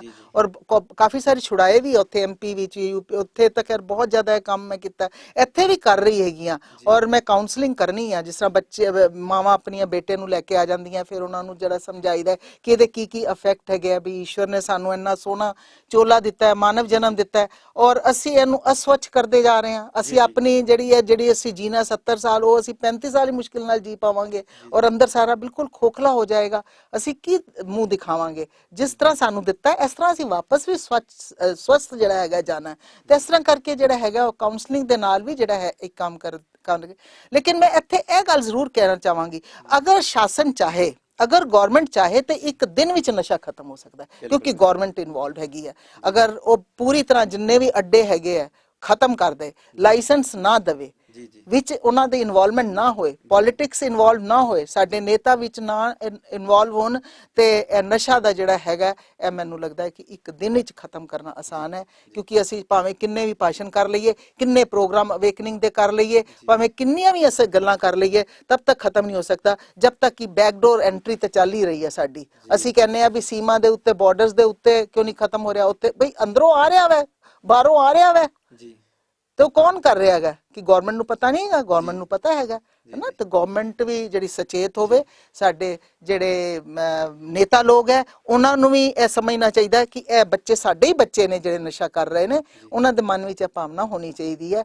ਤੇ ਉਹ ਅਗਰ ਚਾਹਣ ਤਾਂ ਮੈਨੂੰ ਲੱਗਦਾ ਕਿ ਅਸੀਂ ਸਾਰੇ ਮਿਲ ਕਰਕੇ, ਸਾਡੀ ਜਨਤਾ, ਸਾਡੇ ਦਰਸ਼ਕ ਵੀ ਜਿਹੜੇ ਹੈ ਉਹ ਵੀ ਕੋਸ਼ਿਸ਼ ਕਰਨ, ਅਸੀਂ ਵੀ ਕੋਸ਼ਿਸ਼ ਕਰੀਏ, ਸ਼ਾਸਨ ਵੀ ਕੋਸ਼ਿਸ਼ ਕਰੇ, ਰਾਜਨੀਤਿਕ ਲੋਕ ਵੀ ਕਰਨ ਸਾਰੇ, ਤੇ ਖਤਮ ਹੋ ਸਕਦਾ। ਜੀ ਮਤਲਬ ਤੁਹਾਡੇ ਕਹਿਣ ਦਾ ਮਤਲਬ ਹੈ ਵੀ ਜੇ ਸਰਕਾਰ ਚਾਹੇ ਤਾਂ ਇੱਕ ਦਿਨ ਦੇ ਵਿੱਚ ਸਾਰਾ ਕੁਝ, ਬਿਲਕੁਲ ਮੈਂ ਗਾਰੰਟੀ ਦੇਣੀ ਹੈ ਕਿ ਇੱਕ ਦਿਨ ਵਿੱਚ ਖਤਮ ਹੋ ਸਕਦਾ। ਜੀ ਮਤਲਬ ਸਰਕਾਰ ਚਾਹੇ ਇੱਕ ਦਿਨ ਦੇ ਵਿੱਚ ਸਾਰਾ ਕੁਝ ਖਤਮ ਕਰ ਸਕਦੀ ਹੈ, ਪਰ ਜੋ ਵੀ ਚੱਲ ਰਿਹਾ ਪ੍ਰਸ਼ਾਸਨ ਦੀ, ਸ਼ਾਸਨ ਦੀ, ਸਰਕਾਰ ਦੀ ਮਿਲੀ ਭੁਗਤ ਦੇ ਨਾਲ ਸਾਰਾ ਕੁਝ ਚੱਲ ਰਿਹਾ। ਤੋ ਮੈਡਮ ਇਹ ਤਾਂ ਹੋ ਗਈ ਆਪਣੀ ਨਸ਼ਿਆਂ ਦੀ ਗੱਲ, ਤੇ ਜਿੱਦਾਂ ਤੁਸੀਂ ਸੱਚੀਆਂ ਗੱਲਾਂ ਕਹਿੰਦੇ ਹੋ, ਹਾਂਜੀ, ਇਦਾਂ ਦੀਆਂ ਸੱਚੀਆਂ ਗੱਲਾਂ ਕਰਨ ਦੇ ਨਾਲ, ਜਿੱਦਾਂ ਕਹਿੰਦੇ ਨਾ ਵੀ ਕੋਈ ਵੀ ਚੰਗਾ ਕੰਮ ਕਰਨ ਵਾਲੇ ਦੇ ਲੱਤਾਂ ਖਿੱਚਣ ਵਾਲੇ ਜ਼ਿਆਦਾ ਹੁੰਦੇ ਆ, ਤੇ ਤੁਹਾਨੂੰ ਵੀ ਮੇਰੇ ਹਿਸਾਬ ਨਾਲ ਕੋਈ ਨਾ ਕੋਈ ਇਦਾਂ ਦੇ ਸ਼ਖਸ ਹੋਣਗੇ ਜਿਹੜੇ ਕਿ ਤੁਹਾਨੂੰ ਵੀ ਇਸ ਕੰਮ ਤੋਂ ਪਿੱਛੇ ਹਟਾਉਂਦੇ ਹੋਣਗੇ ਵੀ ਅਸੀਂ ਇਦਾਂ ਦੀ ਬੇਈਮਾਨੀ ਦਾ ਕੰਮ ਕਰਦੇ ਆ ਤੇ ਇਹ ਸਾਡੇ ਜਿਹੜੇ ਆ ਉਹ ਪਰਦੇ ਨੂੰ ਬੇਪਰਦਾ ਕਰਦੇ ਆ। ਹਾਂ ਬਿਲਕੁਲ ਹੁੰਦਾ ਹੈ। ਇਦਾਂ ਦੀ ਕੋਈ ਘਟਨਾ ਤੁਹਾਡੇ ਨਾਲ ਹੋਈ ਹੈ? ਮਤਲਬ ਤੁਹਾਨੂੰ ਕੋਈ ਕਿਸੇ ਨੇ ਏਦਾਂ ਕਿਹਾ ਹੋਵੇ ਵੀ ਤੂੰ ਏਦਾਂ ਨਾ ਕਰ, ਵੀ ਸਾਨੂੰ ਨਾ ਤੰਗ ਕਰ? ਕੁਝ ਦਿਨ ਪਹਿਲੇ ਦੀ ਗੱਲ, ਵੈਸੇ ਤਾਂ ਖੈਰ ਕਈ ਵਾਰੀ ਧਮਕੀਆਂ ਆਈਆਂ ਇੱਥੋਂ ਤੱਕ ਕਿ ਰਾਤ ਵੇਲੇ ਵੀ, ਕਿਉਂਕਿ ਮੇਰੇ ਕੋਲ ਕੋਈ ਆ ਜਾਂਦਾ ਤਾਂ ਵੀ ਮੈਂ ਉਹਨਾਂ ਦਾ ਕੰਮ ਕਰਨਾ ਹੈ, ਮੇਰਾ ਸੰਕਲਪ ਹੈਗਾ, ਹੈ ਨਾ। ਜਿਸ ਤਰ੍ਹਾਂ ਕਈ ਵਾਰੀ ਇਹ ਵੀ ਹੋਇਆ ਕਿ ਬਈ ਰਾਤ ਨੂੰ 12 ਵਜੇ 1 ਵਜੇ ਆ ਕੇ ਦਰਵਾਜ਼ਾ ਖਟਕਾਇਆ, ਜਿਹੜੀਆਂ ਡੋਮੈਸਟਿਕ ਵਾਇਲੈਂਸ ਤੋਂ ਪੀੜਿਤ ਹੁੰਦੀਆਂ, ਕਈ ਇਸਲਾਮ ਮੇਰੀਆਂ ਵਿਚਾਰੀਆਂ, ਬਈ ਹਸਬੈਂਡ ਨੇ ਕਿਹਾ ਬਈ ਲਿਆ ਮੈਨੂੰ ਸਾਰਾ ਪੈਸਾ ਦੇ, ਸ਼ਰਾਬ ਪੀ ਕੇ ਆਇਆ ਔਰ ਮਾਰਨ ਬੈਠ ਗਿਆ। ਉਹ ਕਿੱਥੇ ਜਾਣ? ਉਹਨਾਂ ਕੋਲ ਹੀ ਆਣਾ ਨਾ ਜਿੱਥੇ ਉਹਨਾਂ ਦੀ ਚਲਦੀ ਹੈ, ਜਿੱਥੇ ਜਿਹੜਾ ਕੋਈ ਸੁਣੇਗਾ, ਜਿੱਥੇ ਉਹਨਾਂ ਦਾ ਅਧਿਕਾਰ ਹੈ, ਤਾਂ ਮੈਨੂੰ ਆਪਣਾ ਸਮਝ ਕੇ ਆ ਜਾਂਦੀਆਂ। ਤਾਂ ਉਹ ਮੈਨੂੰ ਪਤਾ ਹੁੰਦਾ ਆਈਆਂ, ਉਸ ਤੋਂ ਬਾਅਦ ਵੀ ਮੈਂ ਦਰਵਾਜ਼ਾ ਖੋਲਣੀ ਆ ਔਰ ਪਿੱਛੇ ਉਹ ਚਾਕੂ ਲੈ ਕੇ, ਉਹਨਾਂ ਦਾ ਹਸਬੈਂਡ ਚਾਕੂ। ਹੁਣ ਕੀ ਹੁੰਦਾ ਕਿ ਉਹਨਾਂ 'ਚ ਇੰਨੀ ਹਿੰਮਤ ਤੇ ਹੁੰਦੀ ਨਹੀਂ, ਦਹਲੀਜ਼ ਤੇ ਉਹ ਕਰ ਨਹੀਂ ਸਕਦੇ ਪਾਰ, ਪਰ ਇੰਨਾ ਪਤਾ ਕਿ ਇਕੱਲੀ ਰਹਿੰਦੀ ਹੈ, ਤੇ ਇਹ ਵੀ ਹੋ ਸਕਦਾ ਵੀ ਕੁਝ ਕਰ ਵੀ ਦੇਣ, ਤੇ ਫਿਰ ਵੀ ਮੈਂ ਤਾਂ ਤਿਆਰ ਹੈਗੀ ਆ, ਕਿਉਂਕਿ ਮੈਨੂੰ ਈਸ਼ਵਰ ਦੇ ਸਾਹਮਣੇ ਮੈਂ ਬਈ ਉਹਨਾਂ ਨੂੰ ਕਹਿੰਨੀ, ਤੁਹਾਡੇ ਮੈਨੂੰ ਮਾਰਨ ਨਾਲ ਤੁਹਾਨੂੰ ਕੁਝ ਮਿਲਦਾ, ਤੁਸੀਂ ਮੈਨੂੰ ਮਾਰ ਲਓ, ਮੈਂ ਫਿਰ ਜਨਮ ਲੈ ਲੈਣਾ, ਅਗਲੇ ਮੈਨੂੰ ਰੱਬ ਨੇ ਫਿਰ ਜਨਮ ਦੇਣਾ, ਫਿਰ ਮੈਂ ਸਮਾਜ ਸੇਵਾ ਹੀ ਕਰਨੀ, ਮੈਂ ਡਰਨਾ ਤਾਂ ਹੈ ਨਹੀਂ। ਮੈਂ ਇਸ ਕਰਕੇ ਡਰਦੀ ਨਹੀਂ, ਕਿਉਂਕਿ ਔਰ ਫਿਰ ਮੈਨੂੰ ਇਸ ਤਰ੍ਹਾਂ ਕਈ ਵਾਰੀ ਹੋਇਆ, ਇਹ ਨਹੀਂ ਕਿ ਇੱਕ ਵਾਰੀ ਹੋਇਆ ਉਹਨੇ। ਔਰ ਇੱਥੇ ਵੀ ਹਲੇ ਕੁਝ ਦਿਨਾਂ ਪਹਿਲੇ ਦੀ ਮੈਂ ਗੱਲ ਦੱਸ ਰਹੀ ਹਾਂ, ਸਵੇਰੇ ਇੱਕ ਫੋਨ ਆਇਆ ਕਿ ਸੋਨੀਆ ਕਰਕੇ ਸੀ, ਤੇ ਮੇਰੇ ਹਸਬੈਂਡ ਜਿਹੜੇ ਹੈਗੇ ਆ ਉਹ ਮੈਨੂੰ ਬੜਾ ਮਾਰ ਰਹੇ ਆ, ਉਹ ਆਪਣੀ ਮਾਂ ਨੂੰ ਵੀ ਮਾਰ ਰਿਹਾ, ਮੇਰਾ ਹਸਬੈਂਡ ਆਪਣੀ ਭੈਣ ਨੂੰ ਵੀ ਮਾਰ ਰਿਹਾ, ਤੁਸੀਂ ਕੁਝ ਕਰੋ। ਮੈਂ ਉਸੇ ਵੇਲੇ SHO ਨੂੰ ਫੋਨ ਕੀਤਾ ਔਰ ਉਹਨੂੰ ਕਿਹਾ ਬਈ ਤੂੰ ਇਸ ਤਰ੍ਹਾਂ ਉੱਥੇ ਹੈਗਾ ਇਹਨਾਂ ਦਾ ਘਰ, ਤੇ ਉਸ ਆਦਮੀ ਨੂੰ ਤੁਸੀਂ ਲੈ ਕੇ ਜਾਓ। ਤੇ ਖੈਰ ਉੱਥੇ ਉਹਨੇ ਨਾਲ, ਮੈਂ ਵੀ ਕਹਿ ਦੇਣੀ ਆ ਪੁਲਿਸ ਨੂੰ ਕਿ ਵੀ ਮਾਰਨਾ ਨਾ, ਤੁਸੀਂ ਪਿਆਰ ਨਾਲ ਸਮਝਾ ਦੇਣਾ, ਕਿਉਂਕਿ ਜਿਹੜਾ ਇੱਕ ਵਾਰੀ ਮਾਰ ਖਾ ਕੇ ਆਏਗਾ ਫਿਰ ਹੋਰ ਜ਼ਿਆਦਾ ਉਹ ਵਾਇਲੈਂਸ ਕਰੇਗਾ। ਤੇ ਬਸ ਉਹਦੀ ਜਾਣ ਦੀ ਦੇਰ ਸੀ, ਇੱਕ ਮੈਨੂੰ ਫੋਨ ਆ ਗਿਆ ਤੇ ਕਹਿੰਦੇ ਕਿ ਮੈਂ ਤੁਹਾਡਾ ਸ਼ੁਭ ਚਿੰਤਕ ਬੋਲ ਰਿਹਾ ਵਾਂ। ਤੇ ਮੈਂ ਕਿਹਾ ਕੌਣ? ਉਹ ਕਹਿੰਦੇ ਹੁਣੇ ਜਿਹਨੂੰ ਤੁਸੀਂ ਭੇਜਿਆ ਨਾ, ਮੈਂ ਉਹਦਾ ਦੋਸਤ ਹੈਗਾ, ਪਰ ਮੈਨੂੰ ਪਤਾ ਤੁਸੀਂ ਬਹੁਤ ਕੰਮ ਕਰਦੇ ਹੈਗੇ ਹੋ, ਅੱਛਾ ਤੇ ਮੈਂ ਤੁਹਾਡੇ ਨਾਲ ਆ। ਉਹ ਵਿਅਕਤੀ ਜਿਹੜਾ ਨਾ ਬੜਾ ਕ੍ਰਿਮੀਨਲ ਹੈਗਾ ਜੇ, ਉਹ ਮਰਡਰ ਤੱਕ ਕਰ ਚੁੱਕਿਆ ਹੋਇਆ, ਤੇ ਮੈਂ ਨਹੀਂ ਚਾਹੁੰਦਾ ਕਿ ਤੁਹਾਡੇ ਉੱਤੇ ਕੋਈ ਵੀ ਆਂਚ ਆਏ। ਮੈਂ ਕਿਹਾ ਬੇਟਾ ਕੀ ਕਰੇਗਾ ਉਹ, ਮੈਨੂੰ ਮਾਰ ही तो देगा, और इस तो ज्यादा की कर सकता है। कहते मैडम आप इस बात को सीरियसली लीजिए। मैं तो सीरियसली लिया नहीं। मैं क्या जो होएगा, मैं तो रब दे उत्ते सारा कुछ छड्ड दी जानी है। ਇਹੋ ਜਿਹੇ ਫੋਨ ਆਉਂਦੇ ਰਹਿੰਦੇ ਆ, ਤੇ ਉਹੀ ਤੇ ਤੁਸੀਂ ਕਹਿ ਰਹੇ ਹੋ ਨਾ, ਜਿਸ ਤਰ੍ਹਾਂ ਦੇਖੋ ਅਸੀਂ ਜਦ ਚੰਗੇ ਹੁਣ ਮੈਂ ਖੈਰ ਮੈਂ ਤਾਂ ਬਹੁਤ ਉਹਦੇ ਹਿਸਾਬ ਨਾਲ, ਜੈਸੇ ਗੁਰੂ ਨਾਨਕ ਦੇਵ ਜੀ ਸੀਗੇ, ਗੁਰੂ ਗੋਬਿੰਦ ਸਿੰਘ ਜੀ ਸੀ, ਗੁਰੂ ਅਰਜਨ ਦੇਵ, ਇਹਨਾਂ ਨੂੰ ਕਿੰਨੀਆਂ ਮੁਸ਼ਕਲਾਂ ਆਈਆਂ, ਇਹਨਾਂ ਨੇ ਆਪਣਾ ਛੱਡਿਆ ਵਾ ਧਰਮ, ਨਹੀਂ ਛੱਡਿਆ ਨਾ। ਕੌਣ ਹੈ, ਮੈਨੂੰ ਲੱਗਦਾ ਪੂਰੇ ਤੁਸੀਂ ਪੂਰੇ ਵਰਲਡ ਦੇ ਵਿੱਚ ਕੋਈ ਇਹੋ ਜਿਹਾ ਐਗਜ਼ਾਮਪਲ ਦੱਸ ਦਿਓ ਜਿਸ ਤਰ੍ਹਾਂ ਗੁਰੂ ਨਾਨਕ ਜਾਂ ਗੁਰੂ ਗੋਬਿੰਦ ਸਿੰਘ ਜੀ ਨੂੰ ਮੈਂ ਆਪਣਾ ਇੱਕ ਆਦਰਸ਼ ਵੀ ਮੰਨਨੀ ਆ। ਉਹਨਾਂ ਨੇ ਚਾਰੋਂ ਬੱਚਿਆਂ ਨੂੰ, ਆਪਣੀ ਮਦਰ, ਆਪਣਾ ਖੁਦ ਪੂਰਾ ਪਰਿਵਾਰ ਜਿਹੜਾ ਸੀ ਧਰਮ ਦੇ ਵਾਸਤੇ, ਰਾਸ਼ਟਰ ਰੱਖਿਆ ਵਾਸਤੇ ਖਤਮ ਕਰ ਦਿੱਤਾ। ਜੀ ਜੀ। ਤੇ ਉਹਨਾਂ ਦੇ ਸਾਹਮਣੇ ਵੀ ਕੀ ਸੀਗਾ, ਇੱਕੋ ਹੀ, ਮਤਲਬ ਉਹਨਾਂ ਦੀ ਕੁਰਬਾਨੀ ਅੱਗੇ, ਮਤਲਬ ਕਿ ਉਹਨਾਂ ਦਾ ਦੇਣ ਆਪਾਂ ਰਹਿੰਦੀ ਦੁਨੀਆ ਤੱਕ ਨਹੀਂ ਦੇ ਸਕਦੇ, ਕਦੀ ਵੀ ਨਹੀਂ ਦੇ ਸਕਦੇ, ਨਾ ਤੁਹਾਨੂੰ ਕਦੀ ਇਹੋ ਜਿਹਾ ਐਗਜ਼ਾਮਪਲ ਮਿਲੇਗਾ। ਤੇ ਅਸੀਂ ਅਗਰ ਉਹਨਾਂ ਨੂੰ ਆਪਣਾ ਮੰਨਿਆ ਹੈ ਨਾ, ਉਹ ਸਾਡੇ ਆਪਣੇ ਹੈਗੇ ਆ, ਗੁਰੂ ਹੈਗੇ ਆ, ਤੇ ਜਦ ਗੁਰੂ ਇਹੋ ਜਿਹਾ ਕੰਮ ਕਰਨਗੇ ਤਾਂ ਸਾਨੂੰ ਵੀ ਉਹਨਾਂ ਦੇ ਪਦ ਚਿੰਨ੍ਹਾਂ ਦੇ ਉੱਤੇ ਤੇ ਚੱਲਣਾ ਚਾਹੀਦਾ ਹੈ। ਹਾਂਜੀ, ਉਸ ਗੁਰੂ ਪਾਤਸ਼ਾਹ ਨੇ ਆਪਣੇ ਲੋਕਾਂ ਦੇ ਲਈ ਆਪਣਾ ਸਾਰਾ ਸਰਬੰਸ ਕੁਰਬਾਨ ਕਰ ਦਿੱਤਾ, ਤੇ ਤੁਸੀਂ ਮਤਲਬ ਉਹਨਾਂ ਨੂੰ ਜਾਨ ਵੀ ਚਲੀ ਜਾਏਗੀ ਤਾਂ ਕੋਈ ਗੱਲ ਨਹੀਂ। ਜੀ ਜੀ ਜੀ ਜੀ, ਬਹੁਤ ਬਹੁਤ ਅੱਛੀ ਸੋਚ ਆਈ ਤੁਹਾਡੀ। ਮੈਡਮ ਆਪਾਂ ਅਗਲੇ ਸਵਾਲ ਵੱਲ ਵਧਦੇ ਹਾਂ। ਇਹ ਤਾਂ ਹੋ ਗਈ ਇੰਡੀਆ ਦੀ ਗੱਲ, ਤੇ ਤੁਸੀਂ ਇੰਡੀਆ ਤੋਂ ਬਾਹਰ ਵੀ ਕਿਸੇ ਕੰਟਰੀਆਂ ਦੇ ਵਿੱਚ ਮਤਲਬ ਇਦਾਂ ਸਮਾਜ ਭਲਾਈ ਕੰਮ ਕੀਤੇ? ਹਾਂ, ਮੈਨੂੰ ਬਹੁਤ ਜਗ੍ਹਾ ਮੌਕਾ ਮਿਲਿਆ, ਔਰ ਬੜੇ ਪਿਆਰ ਨਾਲ ਮੈਨੂੰ ਸਾਰੇ ਕੰਟਰੀਜ਼, ਮੈਨੂੰ ਲੱਗਦਾ ਸ਼ਾਇਦ ਹੀ UK ਜਾ ਚੁੱਕੀ ਹਾਂ ਮੈਂ, ਲੰਡਨ, ਯੂਰਪ ਵਿੱਚ ਜਾ ਚੁੱਕੀ ਹਾਂ, ਹਾਲੈਂਡ ਵੀ ਹੈ, ਹੋਰ ਵੀ ਉੱਥੇ ਜਿਹੜੇ ਸੀਗੇ ਆਪਣਾ, ਇਟਲੀ ਵੀ, ਜਰਮਨੀ ਵੀ, ਫਰਾਂਸ ਵੀ, ਬੈਲਜੀਅਮ ਕਾਫੀ। ਲੇਕਿਨ ਸਾਡੇ ਪ੍ਰੋਗਰਾਮ ਜਿਹੜਾ ਸੀ ਮੇਨ ਫਿਕਸਡ ਸੀਗਾ ਉਹ ਹਾਲੈਂਡ ਦੇ ਵਿੱਚ ਹੋਇਆ, ਫਿਰ ਮੌਰੀਸ਼ੀਅਸ, ਫਿਰ ਉਸ ਤੋਂ ਬਾਅਦ ਚਾਈਨਾ, ਫਿਰ ਨੇਪਾਲ, ਫਿਰ ਬੈਂਕਾਕ, ਸਿੰਗਾਪੁਰ, ਆਸਟ੍ਰੇਲੀਆ, ਔਰ ਹੁਣੇ ਸ਼੍ਰੀਲੰਕਾ ਵੀ ਹੋ ਕੇ ਆਈ ਹਾਂ, ਔਰ ਹੋ ਸਕਦਾ ਕੋਈ ਛੁੱਟ ਵੀ ਗਿਆ ਹੋਏ। ਤੇ ਇਹਨਾਂ ਸਭ ਜਗ੍ਹਾ ਤੇ ਨਾ ਮੈਨੂੰ ਜਦੋਂ ਵੀ ਬੁਲਾਉਂਦੇ ਮੈਂ ਜਾਣੀ ਜ਼ਰੂਰ ਆ, ਇਸ ਕਰਕੇ ਜਾਣੀ ਆ ਕਿ ਇਹ ਪੂਰਾ ਵਿਸ਼ਵ ਜਿਹੜਾ ਹੈਗਾ, ਪੂਰਾ ਸੰਸਾਰ ਜਿਹੜਾ ਹੈਗਾ ਸਾਡਾ ਆਪਣਾ ਹੈਗਾ। ਔਰ ਮੈਂ ਤੁਹਾਨੂੰ ਇੱਕ ਵਸੁਦੈਵ ਕੁਟੁੰਬਕਮ, ਪਤਾ ਹੀ ਹੈ ਤੁਹਾਨੂੰ, ਪੂਰਾ ਇੱਕ ਪਰਿਵਾਰ ਹੈ ਨਾ। ਜਦੋਂ ਅਸੀਂ ਸਾਰਿਆਂ ਨੂੰ ਆਪਣਾ ਮੰਨ ਲਿਆ ਕਿ ਈਸ਼ਵਰ ਨੇ ਤਾਂ ਦੇਖੋ, ਰੱਬ ਨੇ ਸਾਰਿਆਂ ਨੂੰ ਇੱਕੋ ਜਿਹਾ ਬਣਾਇਆ, ਅਸੀਂ ਕੱਟਾਂਗੇ ਤਾਂ ਇੱਕੋ ਜਿਹਾ ਲਾਲ ਰੰਗ ਦਾ ਹੀ ਖੂਨ ਨਿਕਲਣਾ, ਇੱਕੋ ਜਿਹੀ ਸਾਰੀ ਸਟਰਕਚਰ ਹੈਗੀ ਹੈ ਨਾ। ਇਹ ਤਾਂ ਅਸੀਂ ਲੋਕਾਂ ਨੇ ਦੀਵਾਰਾਂ ਖੜੀਆਂ ਕਰ ਦਿੱਤੀਆਂ ਹੈ ਨਾ, ਜਾਤ ਪਾਤ ਧਰਮ ਭਾਸ਼ਾ ਇਹਦੀਆਂ, ਜਦ ਕਿ ਇਨਸਾਨ ਉਹਨੇ ਇੱਕੋ ਜਿਹਾ। ਔਰ ਮੈਨੂੰ ਵਾਕਈ ਲੱਗਦਾ ਕਿ ਨਹੀਂ, ਉਹ ਵਾਲੇ ਵੀ ਮੇਰੇ ਆਪਣੇ ਹੈਗੇ ਆ, ਭੈਣ ਹੈ, ਆਪਣੇ ਭਰਾ ਹੈ, ਮੌਰੀਸ਼ੀਅਸ ਗਈ, ਭਾਵੇਂ UK, ਜਿੱਥੇ ਵੀ ਮੈਂ ਜਾਣੀ ਹੈਗੀ ਆ, ਜਿੱਥੇ ਵੀ ਪ੍ਰੋਗਰਾਮ ਵਿੱਚ ਜਾਣੀ ਆ, ਉੱਥੇ ਮੇਰੇ ਲੈਕਚਰ ਵੀ ਹੁੰਦੇ ਹੈਗੇ ਆ, ਔਰ ਵੂਮਨ ਐਮਪਾਵਰਮੈਂਟ ਤੇ ਵੀ ਹੁੰਦੇ ਹੈ, ਵਰਲਡ ਪੀਸ ਤੇ ਵੀ ਹੁੰਦੇ ਹੈ, ਸੰਸਕਾਰਾਂ ਦੇ ਉੱਤੇ ਵੀ ਹੁੰਦੇ ਹੈ। ਜੋ ਮੈਨੂੰ ਟੌਪਿਕ ਉਹ ਦਿੰਦੇ ਹੈਗੇ ਆ, ਮੈਂ ਉਹਨਾਂ ਨੂੰ ਤਿਆਰ ਕਰਕੇ, ਔਰ ਉਹ ਜਿਹੜਾ ਸਾਡਾ ਇੰਟਰਨੈਸ਼ਨਲ ਲੈਵਲ ਤੇ ਸਾਡੀ ਕਮੇਟੀ ਵੀ ਆ, ਉਹਦੇ ਵਿੱਚ ਵੀ ਮੈਂ ਵੂਮਨ ਇੰਚਾਰਜ ਹੈਗੀ ਆ, ਕਾਫੀ ਸਾਰੀਆਂ ਉਹਦੇ ਚ ਕੰਟਰੀਜ਼ ਹੈਗੀਆਂ, ਔਰ ਅਸੀਂ ਬਹੁਤ ਕੁਝ ਉਹਨਾਂ ਕੋਲ ਸਿੱਖ ਕੇ ਆਉਂਦੇ ਆ ਹੈ ਨਾ, ਬੜੀਆਂ ਨਵੀਆਂ ਗੱਲਾਂ ਸੀ, ਔਰ ਅਸੀਂ ਸੋਲਵ ਵੀ ਕਰਨੇ ਆ ਉਹਨਾਂ ਦੀ ਵੀ ਪ੍ਰੋਬਲਮ ਜਿਹੜੀਆਂ, ਉਹ ਸਾਡੀ ਗੱਲ ਸੁਣਦੇ ਆ, ਔਰ ਉਹਨੂੰ ਉਹ ਮੰਨਦੇ ਵੀ ਹੈ ਕਿ ਇੰਡੀਆ ਵਿੱਚੋਂ ਅਸੀਂ ਬਹੁਤ ਕੁਝ ਲੈ ਸਕਨੇ ਆ। ਜਦ ਇੱਥੋਂ ਦੀ ਸਪਿਰਿਚੁਅਲਿਜ਼ਮ ਦੀ ਗੱਲ ਕਰਨੇ, ਅਸੀਂ ਇੱਥੋਂ ਦੀ ਧਰਮ ਦੀ ਗੱਲ ਕਰਨੀ ਹੈਗੀ ਹੈ ਨਾ, ਇੱਥੋਂ ਦੀ ਗ੍ਰੰਥਾਂ ਦੀ, ਇੱਥੋਂ ਦੀ ਵੇਦਾਂ ਦੀ ਗੱਲ ਕਰਨੇ ਆ, ਤਾਂ ਉਹਨਾਂ ਨੂੰ ਲੱਗਦਾ ਕਿ ਸਾਨੂੰ ਸਭ ਕੁਝ ਮਿਲ ਗਿਆ, ਸ਼ਾਂਤੀ ਮਿਲ ਗਈ, ਔਰ ਬਹੁਤ ਉਹਨਾਂ ਨੂੰ ਅੱਛਾ ਲੱਗਦਾ ਹੈ। ਜੀ ਜੀ ਮੈਡਮ, ਇਹ ਤਾਂ ਹੋ ਗਈ ਵਿਦੇਸ਼ਾਂ ਦੀ ਗੱਲ। ਜਿੱਥੋਂ ਤੱਕ ਸਾਨੂੰ ਪਤਾ ਲੱਗਾ ਤੁਹਾਨੂੰ ਕਾਫੀ ਅਵਾਰਡ ਵੀ ਮਿਲੇ ਹੋਏ ਆ, ਤੇ ਉਹਨਾਂ ਬਾਰੇ ਥੋੜਾ ਜਿਹਾ ਸਾਨੂੰ ਵਿਸਤਾਰ ਨਾਲ ਦੱਸੋ। ਬਸ ਜੀ, ਇਹ ਅਵਾਰਡ ਵੀ ਮੈਂ ਤਾਂ ਕਹਿੰਨੀ ਹੈ ਕਿ ਇਹ ਰੱਬ ਦੀ ਦਇਆ ਹੈਗੀ ਹੈ, ਔਰ ਇਹ ਦੁਆਵਾਂ ਹੈਗੀਆਂ। ਮੈਂ ਤਾਂ ਇਹਨੂੰ ਆਪਣੀ ਪੂੰਜੀ ਮੰਨਨੀ ਆ, ਕਿਉਂਕਿ ਇਹਦੇ ਵਿੱਚ ਸਭ ਦੀਆਂ ਦੁਆਵਾਂ ਜਿਹੜੀਆਂ ਹੈਗੀਆਂ ਉਹ ਜੁੜੀਆਂ ਹੋਈਆਂ।